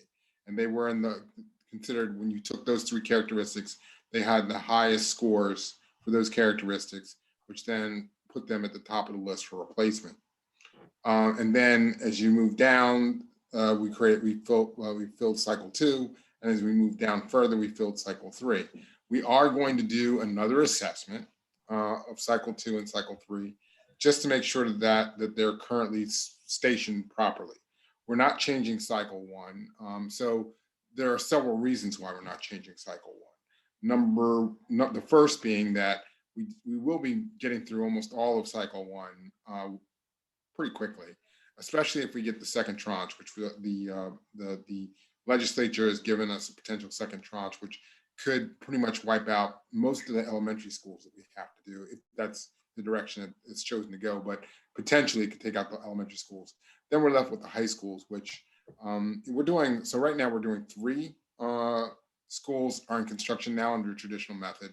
We have the William Schmidt facility, which is also going right now. We or will be in. Suitland's going to start soon. And then we have a series of other, hopefully we'll have Cool Springs, which will be going, and then we have High Point. We have a number of other schools that are going to go the traditional method. So it right now the cycle one will be addressed by both, hopefully by both the additional P3 work that's done and the traditional method. And so we're moving as quickly as we can with the budget that we do have. And I appreciate that, Mr. Matlock, I appreciate that, but I don't want to use up all my time. But basically what you're saying is we're doing some traditional method. We're doing some with the modular build that's going to be brought here on site. And then the P3, the phase 1 P3, that's going to do 6 new schools. But the legislature has just passed the opportunity for us to have another P3. So we will be able to do more quickly. And that's the best thing that P3 brings to us, is the ability to overturn these schools quickly. The phase, because this 3-phase process or cycle phase, by the time we get to number 2, there will be some years that have passed. So you're going to revisit those schools that are in cycle 2, cycle 3 to see if some need to be moved up and some need to be moved back. Therefore, there may be some schools that are in other districts that are not currently being seen under the cycle 2 that may be moved up to cycle 2 when you do the reassessment. So I appreciate that clarification. And thank you for noting that the state legislature has approved another ACF opportunity for us to be able to do more schools than the 6 schools that the school system and the county will be funding. The next cycle will have possibly the state money in it. So thank you. That's all. I yield back, Madam Chair. Thank you. Board Member Queen. Board Member Queen, your hand is up and your mic is off. I'm sorry, I didn't mean to put my hand up, madam. Okay. I put So my can head we, down, but I'm sorry. I'm not gonna lie. I'm tired, but yeah, sorry. welcome to the club. So we have a motion on the floor and we've had discussion. It's now time to take a vote. All the ayes. Roll call. Ms. Ellis, Yes. we're taking a vote. Okay. Mrs. Adam Stafford, Yes. Mrs. Ahmed, No. Ms. Boozer Strother, Yes. Mr. Burrows, I'm saying, Mr. Harris, yes. Mr. Montero, Yes. Mr. Murray, Abstain. Mrs. Queen, Yes. Mr. Thomas, Yes. Mr. Valentine. I'm sorry, Mrs. Williams, Yes. Dr. Miller, Yes. 8 yeses, 1 no, and 2 abstentions and 2 absences. Thank you. The motion carried. Next will be 7.0, new business, first reader. Dr. Golson, will you please introduce items 7.1 through 7.2? Well, no, I think Ms. Ahmed will do 7.2. Yes, Am I ma'am. correct? 1 is actually the Yeah. Board of Education's calendar as well. Okay. Dr. Golson? Yes, item 7.1 is not administration's item for approval. It actually is the Board of Education's meeting calendar for the 2021-2022 school year. So I actually don't present it. Ms. Williams, Board Member Williams, would you like to present that? Sure. I'd like to present item 7.1, the 2021-2022 Board of Education meeting calendar that has been reviewed with the school calendar in mind. So we need a motion to accept the Board of Education meeting calendar. I move to accept the 2021-2022 board meeting calendar. Is there a second? Second. It has been moved and second that we accept the 2021 through 2022 Board of Education meeting calendar. All in favor? Aye. Aye. Aye. Any opposed? Any abstentions? The motion carries. 7.2, Board Member Ahmed. Thank you, Dr. Miller. Colleagues, I'll keep this quick. On May 5th, the English Language Learner Focus Work Group met and made several changes to the original work group report, and that was based upon feedback from board members and administration. The red line version is available for viewing on board docs, as well as the final version, which is ready for adoption by this board at second reader. You heard from a few of our focus work group members during public comment. I hope you feel so inspired to support and approve and adopt this report at second reader. Thank you so much. Thank you, Board Member Ahmed. May I have a motion to accept the new business? So moved. Oh, second? Second. It has been moved and second to approve the English Language Learners Focus Work Group Report. All in favor? Aye. Aye. Any opposed? Any abstentions? The motion carries. And any follow-up items will be posted upon receipt. The next item, which would be 9.1, motion to approve actions in executive session, but since we did not have the vote to go into executive session, there is no motion to approve any actions. With that being said, we can move on to 10.1.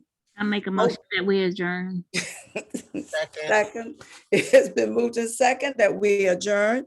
And I trust that all of you will have a safe holiday. And if there are any concerns or questions, I have an open door policy and we can talk. I'd like to thank the public for your indulgence tonight and be safe. Good night. Good night.